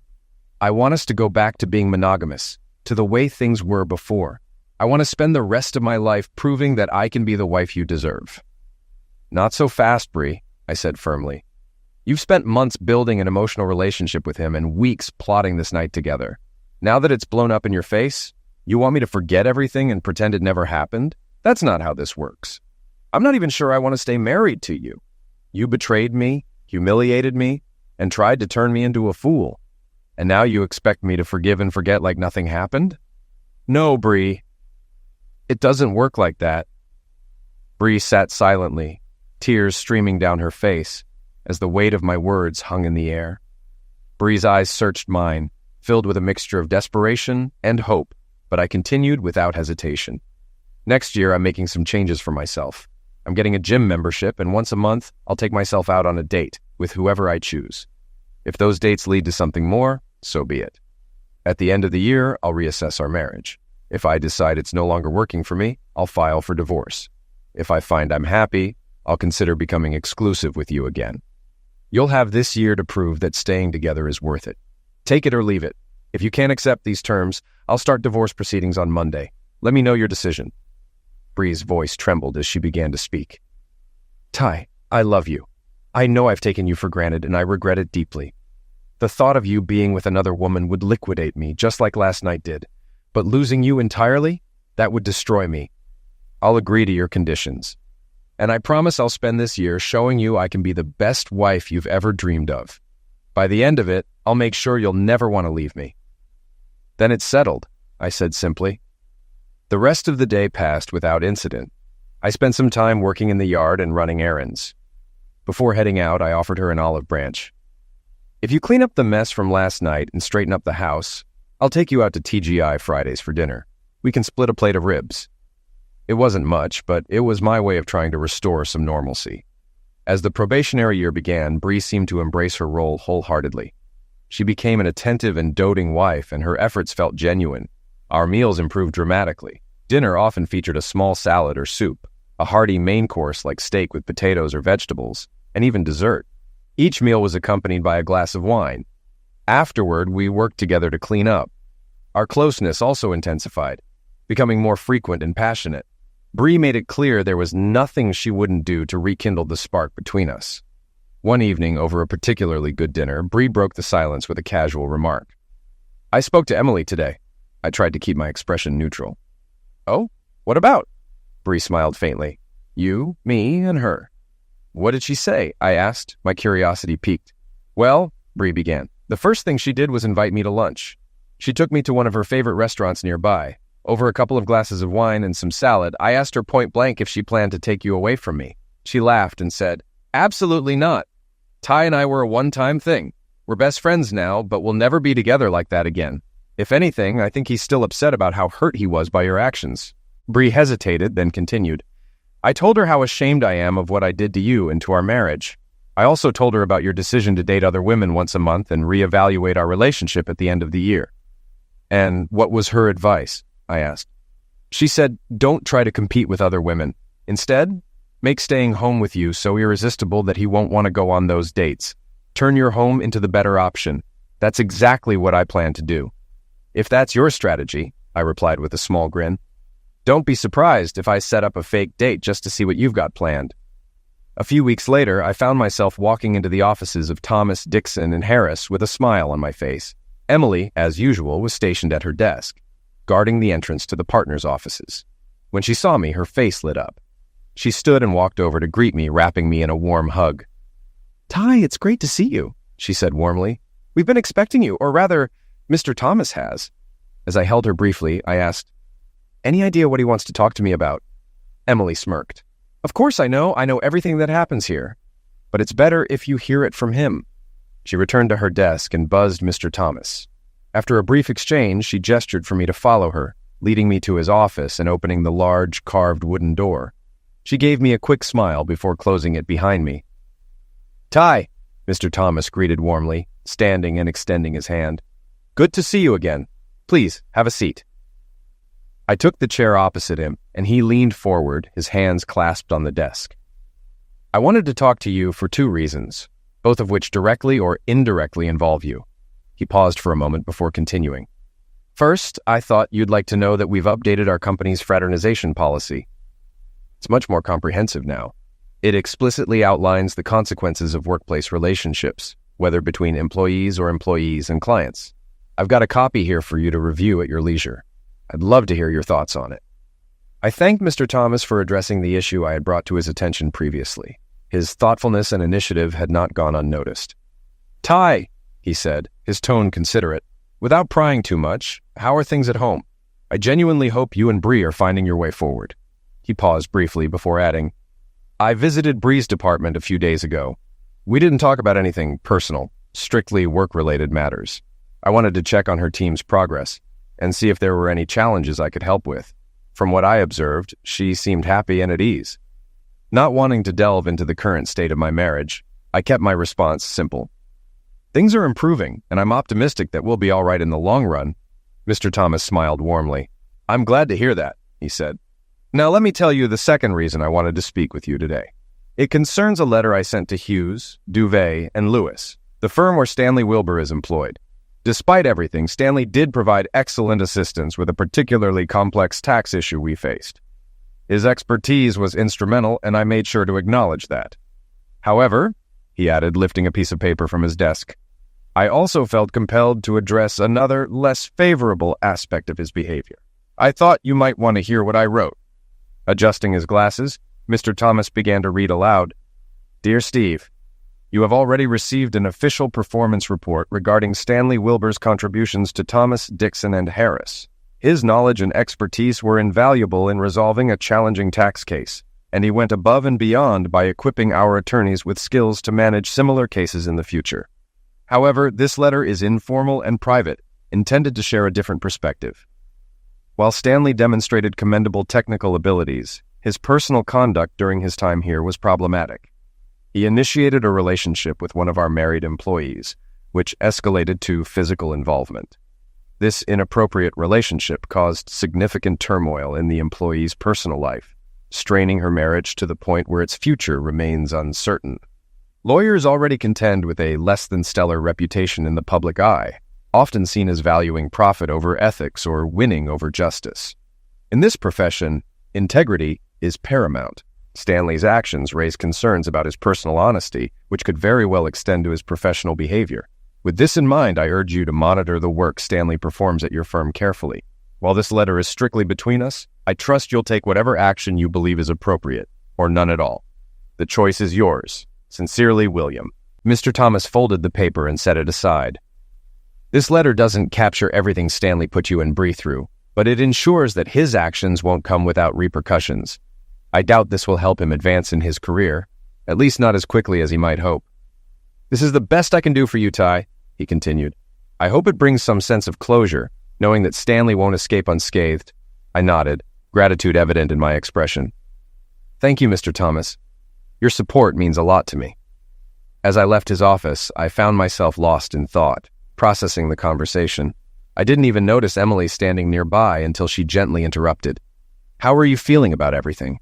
she asked softly, studying my face. I took a moment before replying. "Honestly, I feel good about how it's all played out. Things are starting to come together.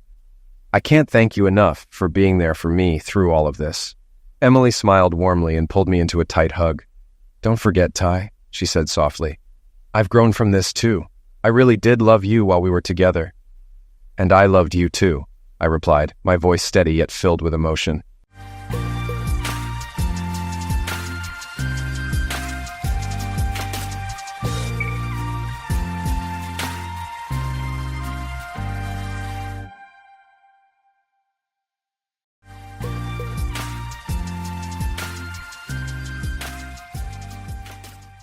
I grew up in a small town in Texas, where the local saying was, "Everyone knows everyone." My father worked as a translator at the U.S. Embassy, so my childhood was full of stories about different countries and languages. When I turned 18, my family moved to England because of my father's job, and that's where I attended college. During my years at Oxford, I immersed myself in computer technology, business management, and economics.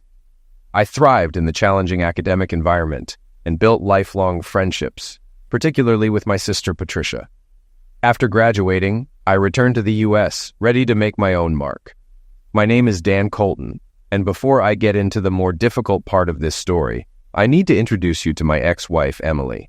I keep in shape by jogging 2 laps around the park every morning when I can. I'm 5'10" and weigh 180 pounds, staying fit by swimming several miles a week and hitting an old-school gym twice a week for weightlifting and MMA training. I'm not a martial arts expert, but I can hold my own, which is why most of my weight is muscle.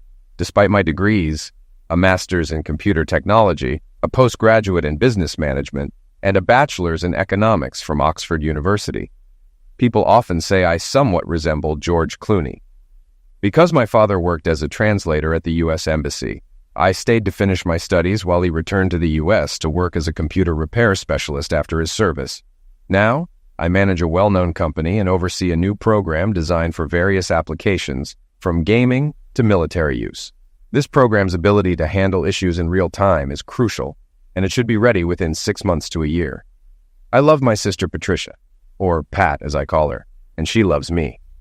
We're very close, sharing everything and keeping no secrets. She's 2 years younger than me and currently works as a junior partner at a reputable New York law firm. Emily, my ex-wife, keeps fit by going to the gym at least 4 times a week. She's 5'3" inches with a stunning figure, 34B bust, 22-inch waist, and 33-inch hips, with red hair and green eyes to match her fiery temper. Her face is angelic, and her smile can light up a room. She's a corporate attorney at XYZ, a PR and advertising firm, where she works after earning her law degree. We met at Pat's graduation. Pat, Emily's sister, and Amy were roommates and introduced us at the graduation party. Coincidentally, we lived just 3 miles apart in the mid-sized town of Freestone, Texas. We started dating 6 months later and hit it off, getting married 6 months after that. After our wedding, Emily began her career at XYZ as a junior attorney with a modest salary plus bonuses. I worked for ABC Flight Controllers, where I assembled and dissected software code for a mid-5-figure salary and bonus. The 3-bedroom house I inherited from my grandparents was in a good neighborhood. My sister received a lump sum inheritance, while Emily's sister and parents stayed in New York. My parents had retired to Florida. Twice a year, we hosted family gatherings for Thanksgiving and Christmas at various locations. Life was good. We were happy with our modest income, nice cars, and 2 vacations every year. After 2 years, Emily was promoted to junior partner, and things began to change. She started going out with her friends on Friday nights a few times a month, and worked late more often. Naturally, I became suspicious and went about my usual routines, like reading her emails, checking her underwear, and even installing a keylogger on her laptop. Although I knew I was paranoid, it didn't mean my concerns were unfounded. I even followed her one night. Nothing inappropriate happened. She didn't even dance with other men. So why did I feel something was wrong in our marriage? Emily wanted to become a senior partner before starting a family, which would take about another 5 years. She was happy with her job. Meanwhile, I felt stuck in mine, with no opportunities for advancement. Since it was a family-owned business, promotions only went to relatives, no matter how unqualified they were. I decided to start my own computer repair business, not the kind where people bring their laptops to a shop. I targeted businesses needing enhanced security systems and system upgrades. Before jumping in, I did a business analysis and expected a slow start, but within a year, I would earn more than my current job. I sat down with Emily to explain that while the initial year would be tough, we would be better off in the long run. I avoided mentioning the new software I was developing to keep things simple. She was completely against the idea, questioning why I would risk everything when we were doing well. She was thriving, and I was in a dead-end job. Emily and I had always kept our finances separate except for our joint account, which covered all the bills. We each contributed equally for monthly expenses and saved the rest. I left my job and started my new business using savings and a loan on my house. I began advertising and made phone calls from a small workshop I rented, which had an attached office. In 3 months, I was satisfied, breaking even. My work on the new software was also progressing well. Then one evening, Emily hit me with shocking news. She was 3 months pregnant with twins. Paranoia set in, and I checked the timeline of her activities. She'd been in Miami for a week on business. It struck me then. She was cheating. I immediately decided to get a DNA test. From the moment she learned of the pregnancy, she cut off all affection, at least toward me. She insisted on abstaining, fearing damage to the babies, even though both I and the doctor reassured her she was overreacting. Despite this, we did the usual things. I attended her relaxation classes, massaged her feet every night, rubbed oil on her growing belly to prevent stretch marks, and put up with her increasingly sour moods. Meanwhile, my company was growing. I hired a fresh computer technician, Greg, and appointed May as the receptionist. Emily showed no interest in my business, so I never bothered discussing it with her. The day finally arrived when she went into labor. I was with a client, discussing a server upgrade, when I got the call. The client congratulated me and sent me on my way. Emily was already at the hospital. her go-bag ready and waiting. I rushed over, grabbed her suitcase and the DNA kit, and drove her to the hospital. She was admitted to a private room in the prenatal ward. After the doctor checked her, he said it would still take some time. Despite my doubts about the twins' paternity, I was excited about the possibility of becoming a father. The doctor suggested I go home, saying it would be a while yet, and promised to call me when it was time for the delivery. I went home, ate, sat around, and eventually fell asleep. The phone rang. Emily was fully dilated, experiencing contractions every 7 minutes. The babies were almost here. It was 2:30 a.m. I grabbed a coat and rushed to the car. Why do babies always seem to arrive at odd hours? I sped to the hospital, making it just in time to watch the first baby being delivered. A few minutes later, the second followed. The nurse checked both babies, counting their fingers and toes, then washed them. While her back was turned, I swabbed each baby for the DNA tests as she helped clean up my wife. Even though I already felt a connection, I needed to know for sure if they were mine. Emily looked at me with sad eyes and said she loved me as I kissed her gently. Emily was moved to the recovery unit to rest, and they advised me to go home. The next day, I called everyone to share the wonderful news. The grandparents were thrilled, eager to see their new grandchildren. Pat and Amy promised to arrange time off to visit their niece and nephew. On my way to the hospital, carrying flowers for Emily, I dropped off the DNA kit and was told the results would take about 10 days. Emily would be staying at the hospital. The doctor said she had suffered severe tears that needed time to heal. For the next 5 days, I visited her daily, but she seemed distant and quiet. When I asked the doctor about her behavior, he simply replied, "She'll get over it. It happens sometimes." He mentioned she would be discharged on Saturday afternoon. During my visit on Friday, I counted down the hours until I could bring them home. The nursery was ready for our new babies. Saturday morning, I made sure everything was set up for her return. The safety cots were securely fastened. At 1:30, I headed to the hospital to bring my family home. I walked straight to her room, but it was empty. "Where are my wife and kids?" I asked the nurse. "Another man has already taken them," she replied. "Who?" I demanded, panic rising. I tried calling Emily's cell, but there was no response. The senior nurse arrived to handle the situation, reporting it to security, who then contacted the police. When the officers arrived, a man and a woman, both detectives, were shown to the security room to review the footage from that morning. They returned to inform me, "It seems Emily left with the man willingly. We know who he is, but we can't disclose his identity." Stunned, I asked, "What am I supposed to do now?" "Go home, Mr. Colton," they advised. "We will be in touch." Sick with worry, I sat at home, anxiously waiting for news. Around 6 that evening, I noticed the same 2 detectives knocking on my door. When neither looked me in the eye, I asked, "What's going on?" The woman spoke first. "Mr. Colton, we can't tell you where your wife and children are, but they are safe." "I'm really sorry," she added softly. I stared at her, confused. "I have no idea where my family is, and Emily won't answer her phone." The male detective stepped forward. "I regret to inform you that your wife left you and took the kids. She stated that her attorney would be in contact soon." My heart sank as I listened in disbelief. "Please don't do anything foolish," the detective warned. "I'd hate to have to take further action." They left, leaving me alone once again. My hands trembled, and I felt hollow inside, on the verge of being sick. I had hit rock bottom. I started to cry. Sunday morning, I woke up having cried myself to sleep. I showered and put on some decent clothes. I made breakfast on autopilot. After eating, feeling a bit better, I thought, maybe Emily's parents know something. I called her dad. "Hello," he answered. "Hi, it's me," I said quickly. "Everyone left, saying they'd be visiting next weekend. I need to tell you what happened." He tried to respond, but I cut him off. "Listen, I don't want excuses. Just call Emily and get back to me. Can't believe she would act like this." By lunchtime, I went to Denny's for an unhealthy meal, a mega burger with fries, onion rings, and a beer. Feeling a bit better, I returned home and checked the answering machine. No messages. I turned on the TV, but my mind kept replaying the events of the last few days. Eventually, I gave up. It was past midnight, so I went to bed. My thoughts wouldn't quiet down, so I got up at 6 the next morning, showered, and went downstairs for breakfast. I was sitting there staring at the news on TV when the phone rang. It was Emily's attorney. "Can you meet later today?" he asked. "Yes," I replied, feeling a glimmer of hope. 2 o'clock works." He hung up. Maybe now I'll get some answers, I thought.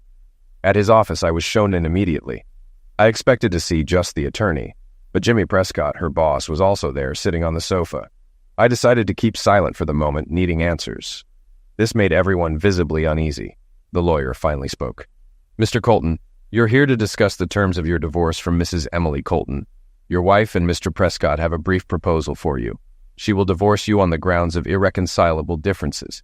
You'll keep your business, your property, your retirement, basically all of your savings. She'll do the same. However, you must also sign documents allowing Mr. Prescott to adopt your children. In return, Mr. Prescott will deposit $2 million into an account of your choosing." I jumped up so fast I almost knocked over the desk. "Absolutely not," I shouted. "My kids are not for sale at any price. You can have that strumpet for nothing. I don't want anything to do with her, so get lost." Emily stood up and spoke softly, trying to calm me down. "Dan, I know I hurt you, and I'm so sorry. I never wanted this to happen. Jimmy and I have been seeing each other for a while, and we really want to get married. He wants to adopt the kids because, sadly, he can't have any of his own." I cut her off. "Oh, so the kids would have everything, right? A big house, the best schools, the perfect life?" I sneered. "And what do I have to offer? An old rundown house and a small computer repair business?" My voice dripped with sarcasm. "Is that why you want out? Because I lack ambition, money, and can't give the kids a better future?" Her tone turned icy. "If you refuse to sign, I'll take you to the cleaners. I'll take your house, half your income, half your savings, your 401k, your business, and I'll make sure you never see your kids again. You're in a no-win situation. Our way, you at least get something." "Go to hell, Emily," I snapped. "You have no claim to the house. It's mine. Half of nothing is still nothing. I don't have savings, and you earn more than I do, so support payments will be minimal. I'll see my kids every other weekend and happily pay child support. As for my business, without me, it doesn't exist. As for your threats, see you in court."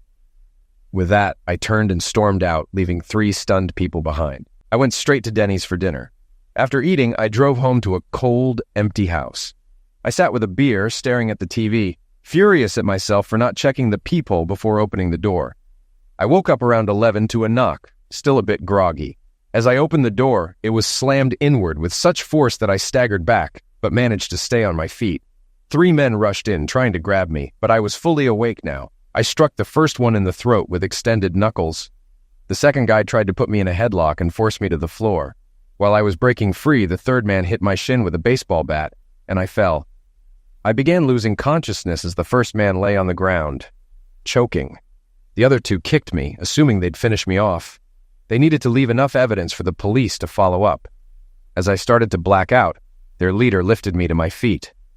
"Now, be a good boy and sign the papers, or we'll be back," he said, his face inches from mine.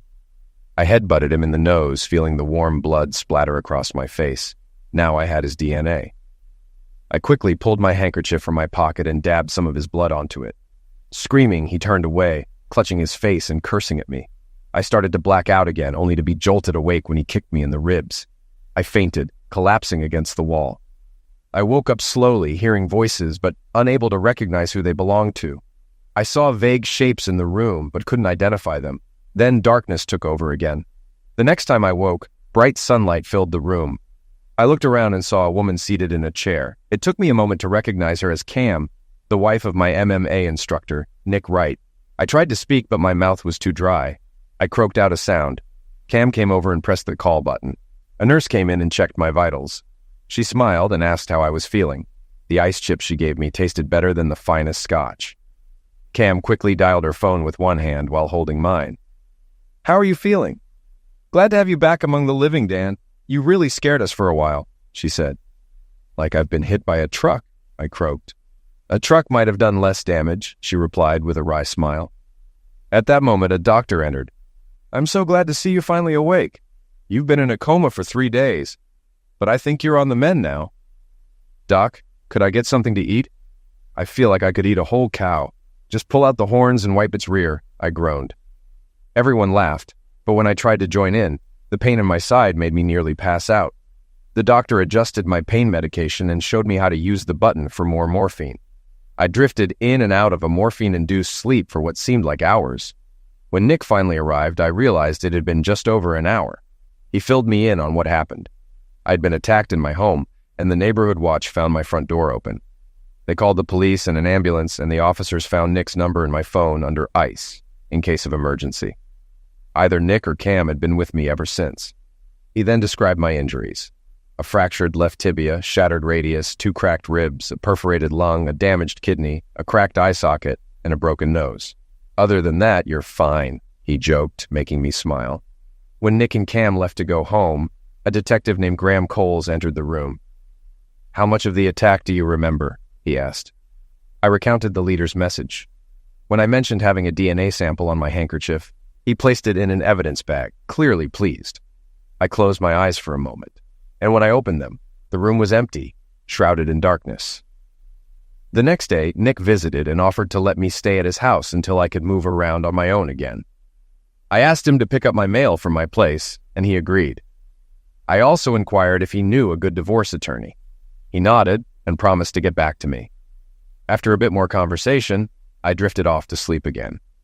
When I woke up, a nurse was checking my vitals. She mentioned that everything looked good and clean, with no signs of infection.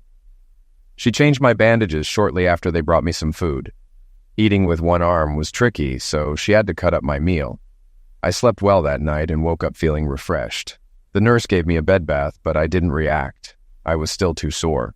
Later, Nick arrived with a stunning woman who he introduced as my new lawyer, Grace Miles.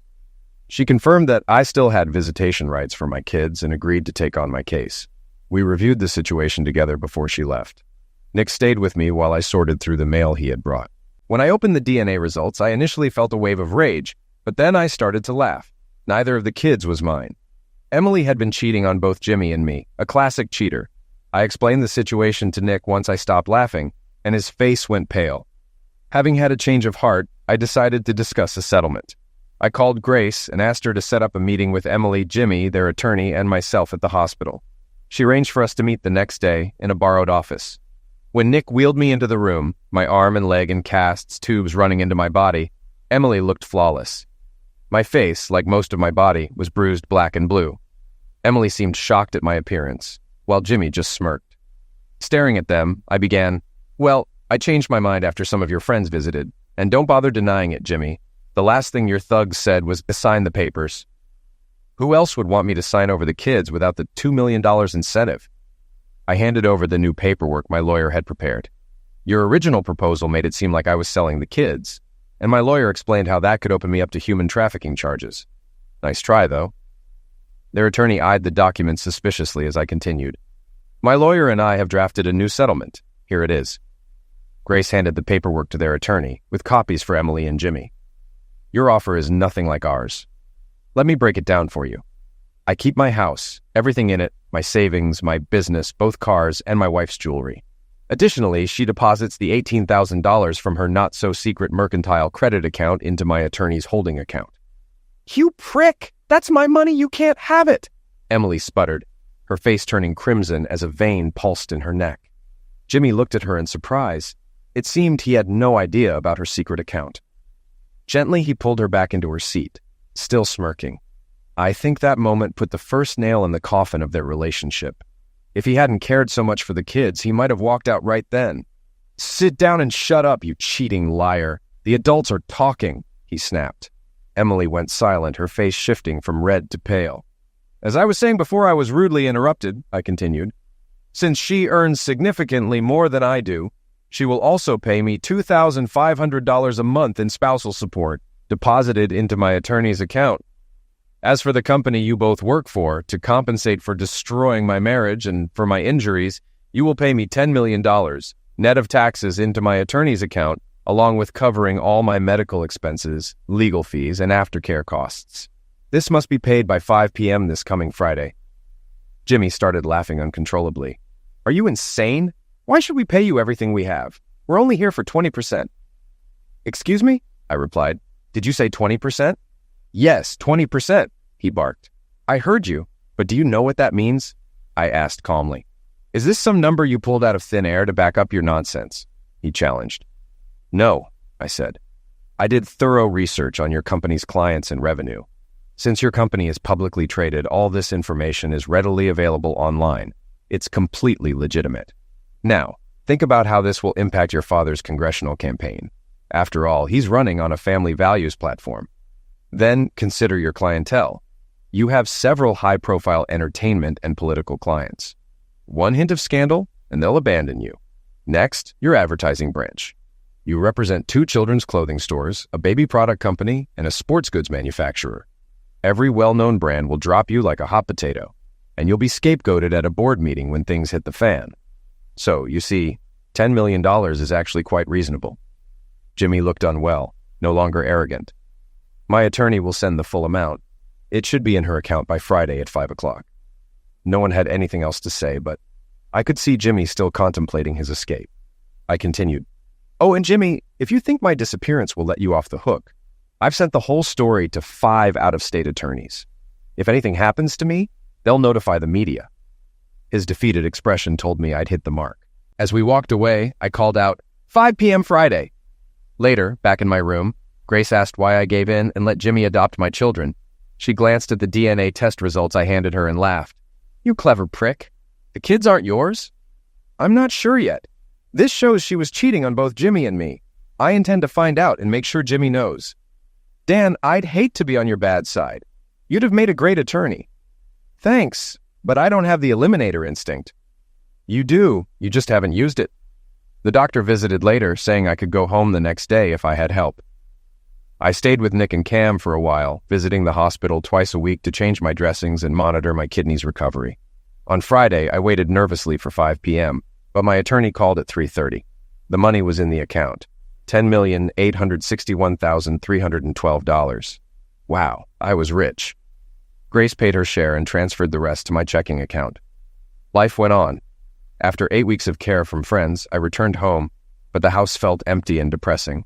I decided to move closer to my sister. At work, I called Greg and May into a meeting. I explained I needed a fresh start elsewhere, thanked them, and handed over ownership of the business, including all profits earned in my absence. Then, I took them out to dinner.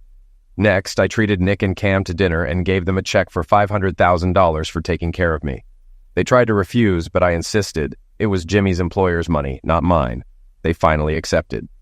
Over a glass of wine, I told them I was moving to New York to be near my sister. Nick asked about my house, and I said I'd probably rent it out. He hesitated, so I urged him to speak up. He mentioned his son Eric, who had just graduated with an engineering degree, was getting married and needed a place to live. Would I rent the house to him? I agreed, telling Nick to set the rent based on what they could afford and use the money for a college fund for their baby. Cam hugged me so hard I thought she broke my ribs again. The next day, Nick cried. I called Patty to let her know I was coming to stay with her until I found a place. She was thrilled and began planning activities. 3 weeks later, I closed my front door for the last time, shed a few tears, and handed the keys to Nick.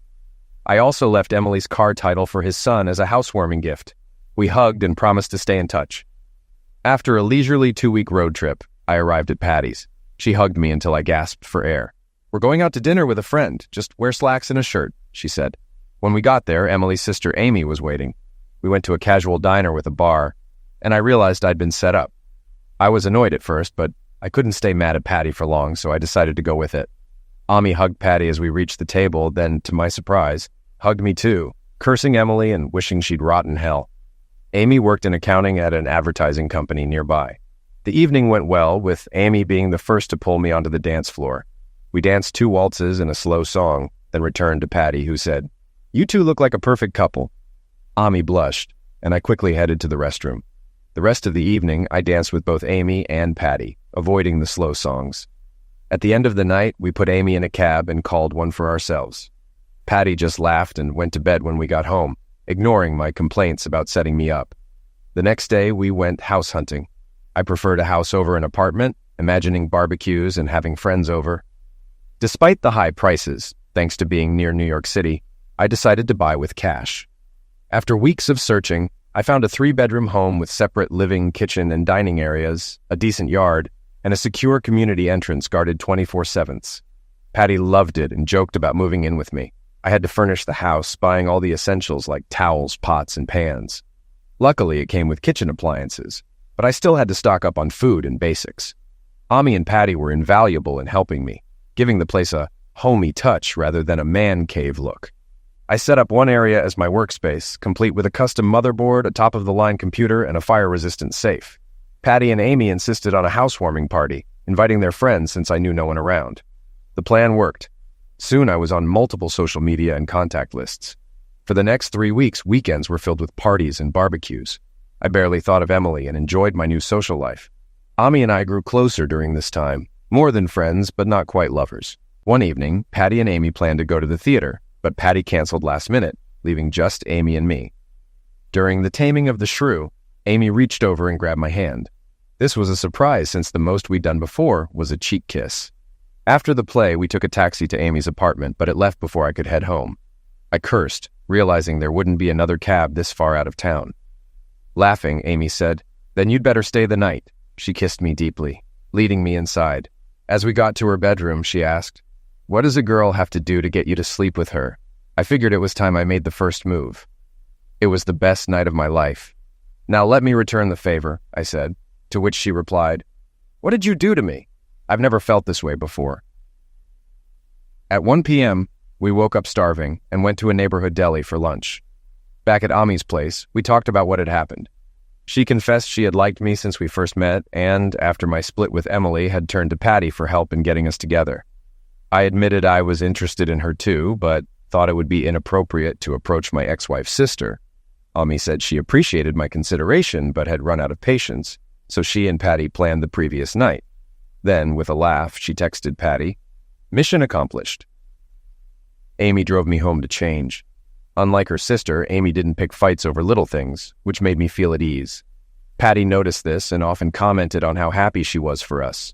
We just seemed to fit. During this time, I was working on my project, which I finally completed. The beauty of these programs and hardware was their versatility. They could be adapted for military, gaming, aviation, and automotive applications. Knowing that thorough testing by gamers would reveal any flaws, I decided to reach out to a top game developer. When I approached the gaming company, they were skeptical, believing they already had the best programmers. After some negotiation, they agreed to a 3-month trial. I provided sealed units and tamper-proof software. After the trial, they called a meeting. I brought my sister, a corporate attorney, and one of her colleagues experienced in such negotiations, knowing the patents could be sold for much more in global sales. The company offered $120 million for the patents. However, I insisted on licensing rights for 10 years instead. My goal was $50 million plus a 1% royalty on all applications using my hardware and software for the same period. After hours of negotiation, we settled on $65 million and a 5% royalty for 10 years. Contracts were signed and a handshake sealed the deal. I was suddenly very wealthy, even after taxes. Similar negotiations followed with the military's aeronautical department, a top aircraft supplier, and a major automaker. My post-tax cash assets were valued at over $250 million, with a 10-year potential worth more than $3.5 billion. Unsure of what to do with such wealth, I sought investment advice, knowing even basic interest would earn me over $12 million annually before taxes. My sister was renting her apartment, dating another attorney, and Amy and I had moved in together. Things were getting serious. A year had passed since I started my new life, and I decided it was time for some payback against those who had hurt me. I sat down with Amy and said, "I still want to get back at your sister. Are you okay with that?" She replied, "Burn the witch. I'll help if you need it." We discussed various plans, but decided to wait before taking action. Just after dinner, the phone rang. An assistant DA from Freestone, Texas, asked if I would testify in 3 weeks. They had caught the people who attacked me. I agreed, and Amy insisted on coming with me. We decided to make a quick trip, arriving a week before the trial. We flew to Texas, where Nick picked us up and dropped us off at our motel. As a thank you, we took Nick and Cam to dinner at the Regency Club. The women looked stunning in cocktail dresses, while I wore a $2,000 Italian suit, and Nick donned his best church outfit. None of us had been to this restaurant before, so it was a special night. A uniformed doorman opened the car doors, then the restaurant door. The head waiter guided us to our table as Cam and Nick admired the pianist playing soft music. We enjoyed a light appetizer of thinly sliced melon and Parma ham, followed by our choice of entrees and fruit salad, accompanied by red and dessert wines. While savoring the wine, I noticed Emily and her husband, Jimmy, seated nearby with another couple. Ami excused herself to use the powder room, with Cam following. They had to pass by Emily's table. I watched as Emily froze, covering her mouth in shock. Amy greeted her, pointed to me, and said something that made Cam laugh. Emily rushed out of the restaurant with Jimmy in tow. When Amy and Cam returned, I asked what Amy had said. Amy explained, after Cam said hi. Emily asked who I was with. I replied, I'm with another millionaire sitting over there. Thanks for divorcing him. We were meant to be together. You obviously traded down. Then I added, I don't see what you ever saw in that stuffed monkey, and walked away. We danced and laughed about Ami's encounter late into the night. The next day, while Nick and Cam worked, Amy and I played tourists, even spending a day at a weapon range where Amy proved to be a surprisingly good shot. The day before the trial, we had dinner at Nick and Cam's house. Home-cooked food tasted so much better than restaurant fare. We toasted their upcoming wedding, and Nick shared that his son was getting married in the spring. When we met with the assistant DA, he called the case a slam dunk. My providing the DNA of the trio's leader had helped identify him. He was prepared to testify against his accomplices. The trial concluded with the leader receiving a 15-year sentence in exchange for testifying. The one I struck in the throat got 2 years since he didn't actively participate in the attack, while the other received 5 years for his first offense. After Nick and Cam dropped us off at the airport, I handed Nick an envelope and told him not to open it until after we had taken off. Inside were the deeds to my old house, a wedding gift for his son. I had shown it only to his son, understanding the importance of wedding vows. After settling in at home, I called my sister, inviting her and her partner to dinner on Friday without telling Ami. When Friday arrived, I finally let Ami in on the dinner plans, and she was thrilled. That evening, we took a limo to a restaurant I had booked 3 weeks in advance. After a hearty meal, a man in a gypsy costume approached our table and played a love ballad on his violin. Then, to Amy's surprise, he got down on one knee and proposed to her. Through tears of joy and applause from the whole restaurant, she said yes. Her expression was priceless. My sister walked over, hugged Amy, and said, "Welcome to the family." We danced for the rest of the evening before the limo took us home. Our wedding was set for early spring, and invitations went out. I stayed out of the planning, leaving it to Amy and my sister. The ceremony took place at a nearby church, and I covered lodging for all out-of-town guests, reserving a full floor at the Hilton for their 3-day stay. The wedding was a grand event, and everyone had a fantastic time. Nick and Cam said they hadn't had so much fun in years. They invited us to their son's wedding, planned for 2 months later, complete with daily excursions and evening dances. Ami and I spent 2 weeks sailing the Caribbean. We needed another break after our wedding and returned completely exhausted. By then, I had a troubleshooting team in place to handle any issues with my program and hardware, allowing me to take things slow while planning my next steps for retribution. 9 months later, our son James was born, followed by his sister Sarah a year later. We moved into a larger house, but stayed within our safe community. By this point, I was quite wealthy and even became somewhat of a celebrity, frequently attending charitable events. Some society magazines began calling Ami and me the ideal couple. However, I never let go of my desire for revenge. The pain of what had been done to me lingered. Over the past 5 years, I had hired a PI to gather information on Emily, Jimmy, and everyone connected to them, including her former boss, Troy Simmons. I wanted to know if Troy was the father of Emily's twins. The PI confirmed my suspicions. The twins were Troy's. Additionally, Emily was still seeing Troy and 2 other men, while Jimmy was occupied with his father's business and a string of escorts. The first phase of my plan began with a revelation.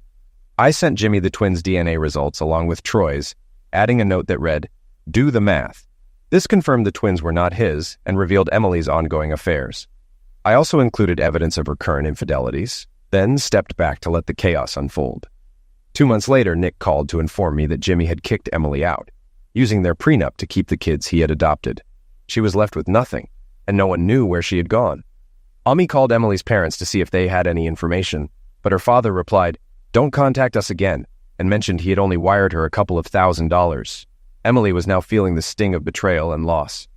Phase 1 was complete. Her email account was still active, so I sent her the PI's report on Jimmy, including photos of him with various women. I thought, this should stir things up. A few days later, as Ami and I watched an old movie, the security gate's intercom chimed. "Miss Prescott wants to visit," I told Amy. "Shall we let her in?" Amy shrugged. "Let's hear what she has to say." I instructed the guard to let her in. A short while later, there was a knock at the door. When Amy opened it, Emily stood there looking disheveled, hair unkempt, clothes wrinkled, no makeup. Amy gestured for her to come inside, and as she walked in, I noticed she avoided making eye contact with me. Amy handed her a cup of coffee, which she accepted gratefully before sitting down. Though part of me felt pity, I also recalled the pain she had caused. "You look like a wreck. What happened to you?" I asked. Emily broke down, unable to speak for 10 minutes. Then through tears, she explained, "He found out I was seeing Troy all along. He figured out the twins weren't his. Then after our marriage, he discovered I was still seeing Troy. He went wild and threw me out in the clothes I was wearing. I checked into a motel. I had my laptop in my car and a couple thousand in my account. No one would speak to me after what I did to you. My family disowned me." She glanced up, eyes red and puffy. "I called his father Barry, who told me he didn't need me anymore since he now had an heir to the family fortune. My dad finally agreed to talk to me, wired me a few thousand and told me never to call again." She looked at Amy, adding, "I had nowhere else to go, so I came here hoping you might pity me." "I didn't expect any help from you." She nodded at me. "I know you wouldn't piss on me if I were on fire. I'm sorry for everything. I was cruel and selfish and deserved this, but I miss my children. I was a terrible wife, but I was a good mother." She paused, looking defeated, and stopped her rehearsed speech. While I knew she had practiced it, most of what she said was true. I felt some pity for her, but I still wanted to deal with Jimmy, though that could wait. He had caused me suffering, and his time was coming. Emily mentioned she hadn't eaten in 2 days. When Amy asked if she was hungry, Emily nodded. Amy made bacon, eggs, hash browns, and pancakes. Emily asked for more coffee, which Amy provided, and she quickly devoured the meal. Afterward, Amy showed her to the guest bedroom and left some clothes on the bed for her. While Emily showered, Amy and I discussed our next steps.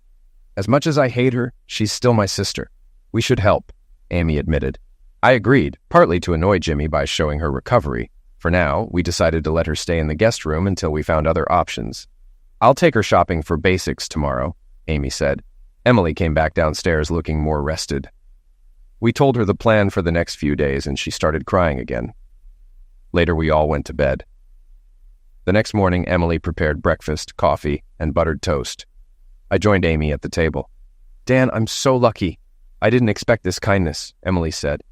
"You took my family from me," I replied. "What you did was unforgivable, but with Amy's love, I can finally forgive you. I won't dwell on it anymore. No more apologies. This chapter ends here." I added, "You're going shopping with Amy today, but just to Walmart." She nodded. Later that day, I looked for housing options for Emily. Fortunately, a one-bedroom house 2 streets away was available. It was move-in ready, fully equipped, and the owner was posted overseas for 3 years.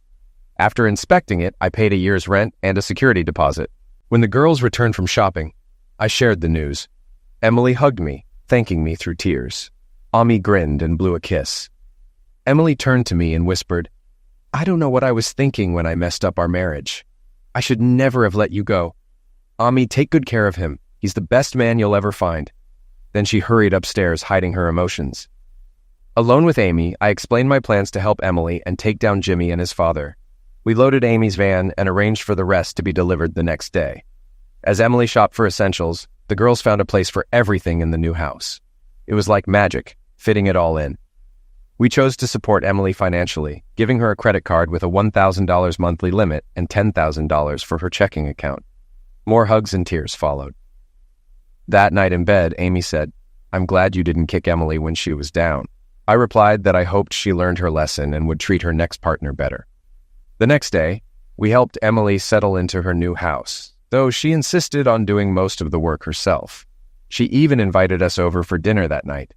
We left the kids with a sitter and headed over. Emily prepared a delicious meal: roast beef, baked potatoes, mixed veggies with garlic butter and honey, and for dessert, baked apples stuffed with raisins and topped with ice cream. We left completely full. Emily adjusted well, and in the following weeks, Amy and I agreed to help with her divorce. I arranged a meeting with an attorney. At Patty's recommendation, we met with Brian Scott. Although he didn't approve of Emily's past actions, he agreed to take on the case. Our main goal was getting her children back. Money was secondary. "I have an idea," I said during the meeting. I allowed Jimmy to adopt the kids. When Brian mentioned this would be a challenge, I asked, "What if the children aren't biologically mine?" I explained that I had received $2 million for the kids but refused, letting Jimmy adopt them without financial gain. However, I was considering seeking $10 million for alienation of affection against Jimmy and XYZ Advertising. I had signed a non-disclosure agreement with them to keep XYZ out of the divorce proceedings. If I violated it, I'd have to repay the money. I gave Brian the DNA reports proving that Troy Simmons was the father, showing that the children weren't mine. Therefore, Jimmy had no claim and the adoption was unofficial. This meant Emily could reclaim them. I clarified, this isn't just for Emily, it's to mess with Jimmy and his father. Brian nodded. Leave it to me and I'll get back to you. That evening, I told Amy what I had done, and she fully supported it. We then invited Emily over. She seemed nervous at first until I explained my plan. Grateful, she threw her arms around me, then quickly pulled back, embarrassed and apologizing. Don't worry about it, Amy and I said in unison. Let's leave it at that. A few days later, Brian contacted us and requested a meeting with Emily and me. He would now be representing her instead of me. During the meeting, he laid out his plan.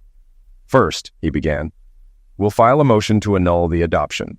He paused, looking at us before continuing. Second, I'll report to the state that Jimmy Prescott and his father, Barry, attempted to purchase children, violating the Anti-Slavery Act of 1865. He let that sink in. Third, we'll pursue charges for this offense. They coerced Mr. Dan Colton into allowing the adoption. Since the children weren't his biologically, the adoption is void. He showed us the DNA results to prove this. Emily will demand the return of her children, currently being kept at 218. Fifth, we'll sue Mr. Troy Simmons for sexual maltreatment as he forced the then Mrs. Colton into an affair to keep her job. Sixth, we'll pursue legal action against Jimmy Prescott for coercing Emily into a relationship that destroyed her marriage. He continued. Seventh, we'll file a lawsuit against XYZ Advertising for enabling the maltreatment and promoting the affair.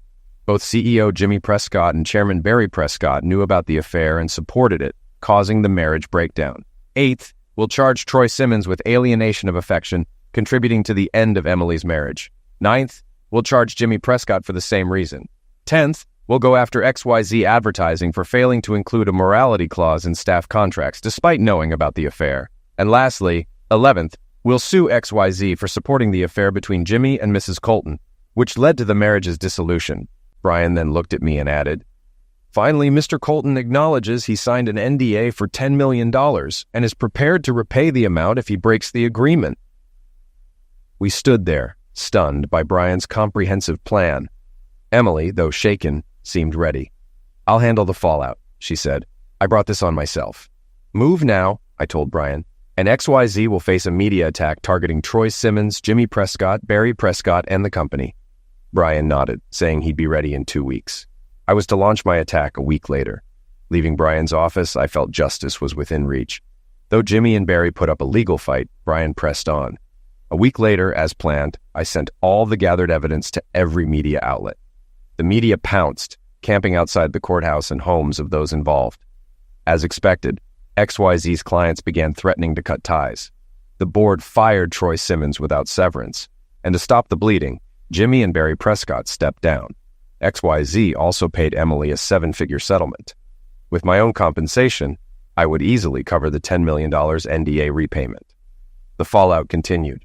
Congressman Barry Prescott, known for his family values campaign, resigned, citing illness. Soon after, the FBI found financial anomalies, including payments to escorts and misuse of campaign funds. He was called before a select committee. Less than a month later, Emily regained custody of her children. Shortly after, Amy and I drove Emily and the kids to her parents' house for a reconciliation. I told her parents, I've forgiven her. While we may not be close friends, we're at least civil. I hope you can forgive her too. Seeing their grandchildren for the first time helped smooth things over. In the aftermath, Barry Prescott was sentenced to 3 years for campaign fund misuse. Jimmy was found guilty of attempted human trafficking and embezzling company funds, receiving a 5-year sentence. His sentence was longer because he refused to reveal where some of the missing money came from, money I had set him up to take. For my final revenge, I bribed the prison allocator to place Jimmy with a particularly dangerous inmate. Meanwhile, Emily moved into a larger home, retook her bar exams, and started working at the same law firm as Patty.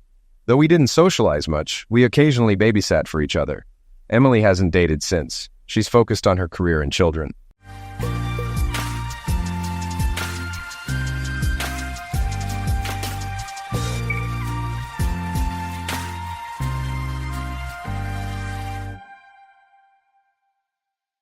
I usually don't ask this early, but if you could like the video and subscribe, it would mean a lot. We're so close to hitting 1,000 subscribers, and your support can really help get my content out there. Thanks. It was an ordinary day like any other. Emile Trudeau, 42, had just returned from his usual Saturday morning routine, a trip to the farmer's market followed by a brisk walk around Montreal's Parc La Fontaine. Life had settled into a comfortable rhythm, much different from the whirlwind of chaos it had once been.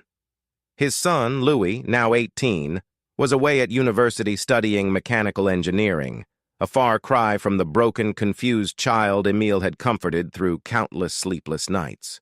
The memories of those darker days occasionally surfaced, but Emile had long since learned how to keep them at bay. That is, until the doorbell rang. At first, Emile thought nothing of it. The postman, perhaps. A delivery he'd forgotten about. He wiped his hands on a kitchen towel, shaking off the water from washing dishes, and headed toward the front door. But as soon as he opened it, his heart stopped. Standing there, framed by the cool September air, was Marguerite Tremblay. Marguerite, the woman who had once been his wife, the woman who had shattered their family a decade ago, the woman who had vanished from their lives without a word, leaving Emile to pick up the pieces of their broken home. And she wasn't alone. A little girl, no older than 5 or 6, clung to her side. Marguerite's face, once radiant with youth and confidence, looked older, more tired. Her once well-kept auburn hair now had streaks of gray, her skin marked by lines of stress and time. She was a far cry from the woman who had walked out of his life all those years ago. But those eyes, those same green eyes that had once captured his heart, now looked up at him, pleading silently for something he wasn't sure he could give. "Emile," Marguerite began, her voice shaky, "I know this is unexpected, but I need your help." For a moment, Emile just stood there, frozen. It was as though time itself had stopped, and he was thrust back 10 years to that fateful day when everything had fallen apart.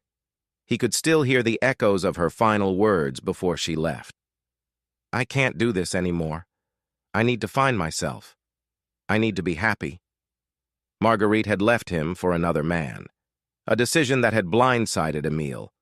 One day, they had been a family, and the next, she was gone. It was a betrayal that had cut deeper than any wound Emile had ever known.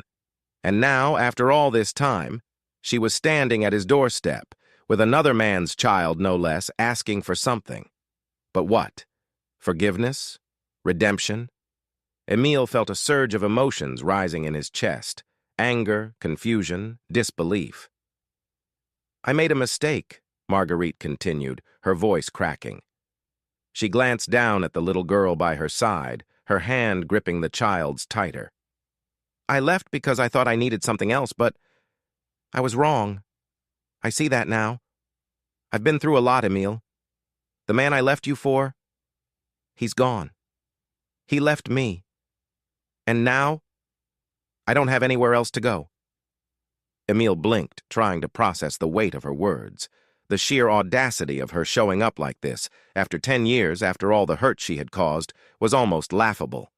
He clenched his jaw, his eyes narrowing as he stared at the woman who had once been his world. But now she was nothing more than a ghost from a past he had worked so hard to bury. "You made your choice," Emile said coldly, his voice hard and unyielding. "You walked out on us, on Louis, and now what? You think you can just waltz back in like nothing happened?" Marguerite flinched at his words, her face paling. I know I hurt you. I hurt Louis. But I want to make things right.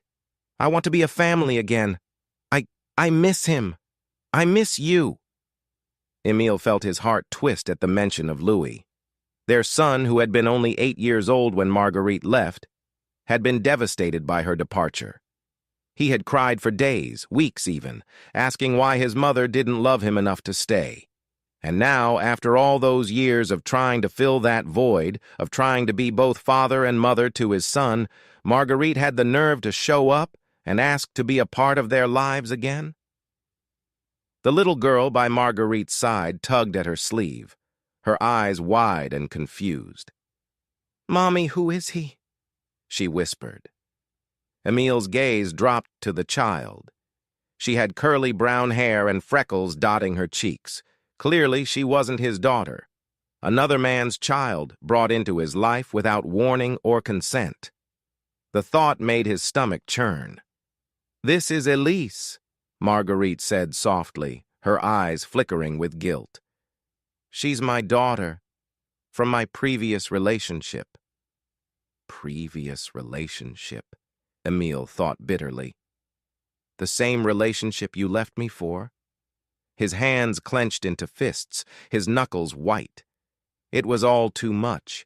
The memories of their shattered marriage, the sleepless nights, the loneliness. It all came flooding back in a rush of emotion. He had spent years building a new life for himself and Louis. Years of therapy, of trying to make peace with what had happened. And now, in the blink of an eye, Marguerite was back, threatening to tear it all apart again. "No," Emil said, his voice low but firm. "You don't get to do this. You don't get to show up out of the blue and ask to be part of our lives again. You made your choice, Marguerite. You chose him over us." Marguerite's eyes filled with tears, and she took a step forward, her hand reaching out as if to touch him. "Please, Emil. I'm sorry. I'm so sorry. I thought I was doing the right thing, but I was wrong. I see that now. I want to fix things. I want us to be a family again. For Elise." For Louis, Emil stepped back, his body rigid with anger. "Louis doesn't need you," he spat. "He's grown up. He's in college now, and I was there for him every step of the way. I was the one who stayed. I was the one who raised him." Tears streamed down Marguerite's face as she listened to his words. I know I don't deserve your forgiveness, but I'm begging you, Emil, for the sake of our son, for the sake of Elise, who doesn't have anyone else. Please." For a moment, Emil hesitated. He looked at the little girl, who was watching the exchange with wide, innocent eyes. She didn't ask for this. She didn't ask to be caught in the middle of her mother's mistakes. But even as pity flickered in his heart, the overwhelming anger and betrayal he felt wouldn't let him give in. "No," Emil said finally, his voice steely. "You lost your chance. You lost your family. You need to live with that." And with that, he slammed the door in her face. Emil stood behind the closed door, his hands trembling. He leaned against the frame, the weight of the encounter pressing heavily on his chest. Outside, he could still hear Marguerite's muffled sobs as she stood there, probably hoping he would open the door again. But he wouldn't. He couldn't. His mind raced with 1,000 thoughts, memories of the life they once shared flashing before his eyes. They had been so happy, or at least he thought they had been. Marguerite had always been full of life, adventurous and free-spirited. She had been the kind of woman who couldn't sit still, always chasing the next big thing, always seeking excitement. But Emil, he had been content with the simple things. A steady job, a loving home, their son. For a while, that balance worked. They complemented each other in ways that made their relationship feel right. But somewhere along the way, Marguerite's hunger for more had driven a wedge between them. She had grown restless, distant. Emil had noticed it, but he hadn't known how to fix it. And then, one day she was gone. Gone to pursue what she thought would make her happy. But now, 10 years later, she was back. And she expected him to welcome her with open arms? To pretend as if the past decade had never happened? It was absurd. A sudden knock at the door startled Emil from his thoughts. He hesitated for a moment, thinking it might be Marguerite again. But when he opened the door, he found his neighbor, René Bouchard, standing there with a concerned expression. "Everything all right, Emil?" René asked, glancing toward the street where Marguerite had already disappeared from view. "Saw someone at your door? Seemed a bit tense?" Emile forced a tight smile. "Yeah, just an old ghost," Renee Chuck led, though there was a note of understanding in his eyes. "Well, if you need anything, you know where to find me." After Renee left, Emile finally allowed himself to breathe. He sank into the armchair by the window, staring out at the street. The encounter with Marguerite had dredged up emotions he thought he'd buried long ago. He had moved on, or at least he thought he had. But seeing her again, hearing her voice, it had all come rushing back. What did she expect? Did she think time had healed everything, that he would simply forgive her and take her back? He couldn't. Not after everything she had put him and Louis through. Louis. Emile's heart clenched at the thought of his son. Louis had been so young when Marguerite left, barely old enough to understand what was happening. He had cried for days, asking why his mother didn't love him enough to stay. Emile had tried his best to fill that void, but he knew it had left scars. Scars that Louis carried even now. What would Louis say if he knew his mother had shown up today? Would he want to see her? Or would he feel the same anger and betrayal Emile felt? Emile wasn't sure, but one thing was clear. He couldn't let Marguerite waltz back into their lives and disrupt everything they had worked so hard to rebuild. It was a late Sunday afternoon when Louis returned home for the weekend. He had called Emile earlier in the week, saying he needed a break from the pressures of university life and wanted to spend some time with his father. As Emile stood in the kitchen preparing dinner, he heard the familiar sound of the front door creaking open. "Dad, I'm home," Louis called out, his voice filled with the same boyish enthusiasm he had always carried, despite being on the cusp of adulthood. Emile smiled to himself, the tension from the previous day easing slightly. "In the kitchen," he replied, stirring a pot of stew on the stove. Louis, now 18 and standing taller than his father, walked into the kitchen with a grin on his face. His dark hair was slightly disheveled, and he had a worn-out look that spoke of late-night study sessions and long days in the lecture halls.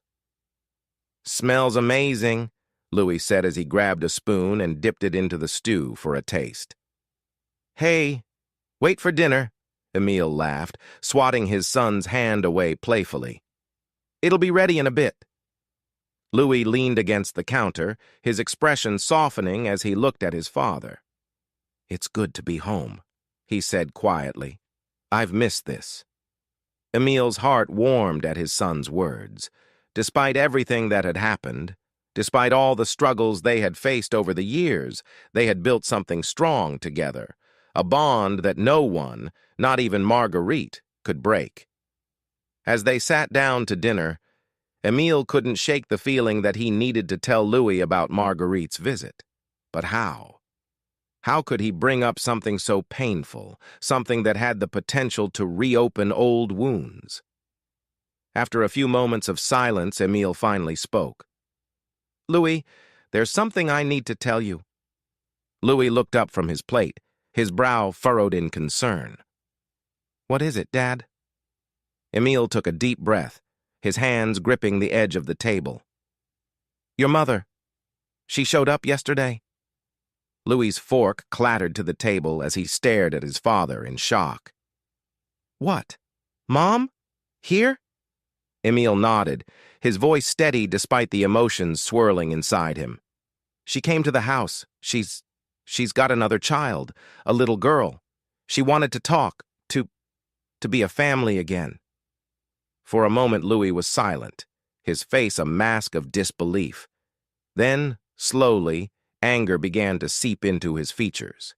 "She thinks she can just come back? After all this time? After everything she did?" Emile nodded, his heart heavy. "That's what I told her. I told her she lost her chance." Louis clenched his fists, his jaw tightening as he fought to control his emotions.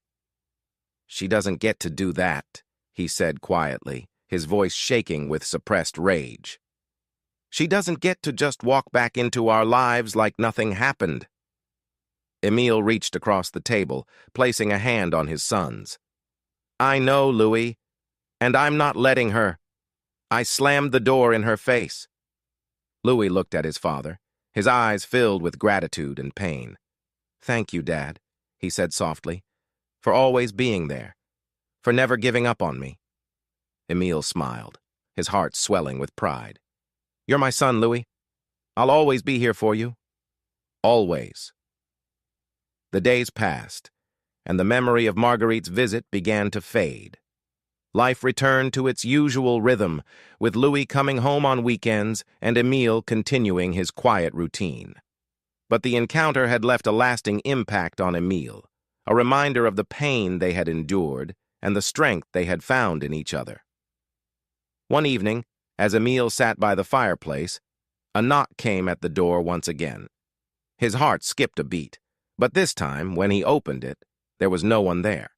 Just the soft whisper of the wind and the distant hum of the city.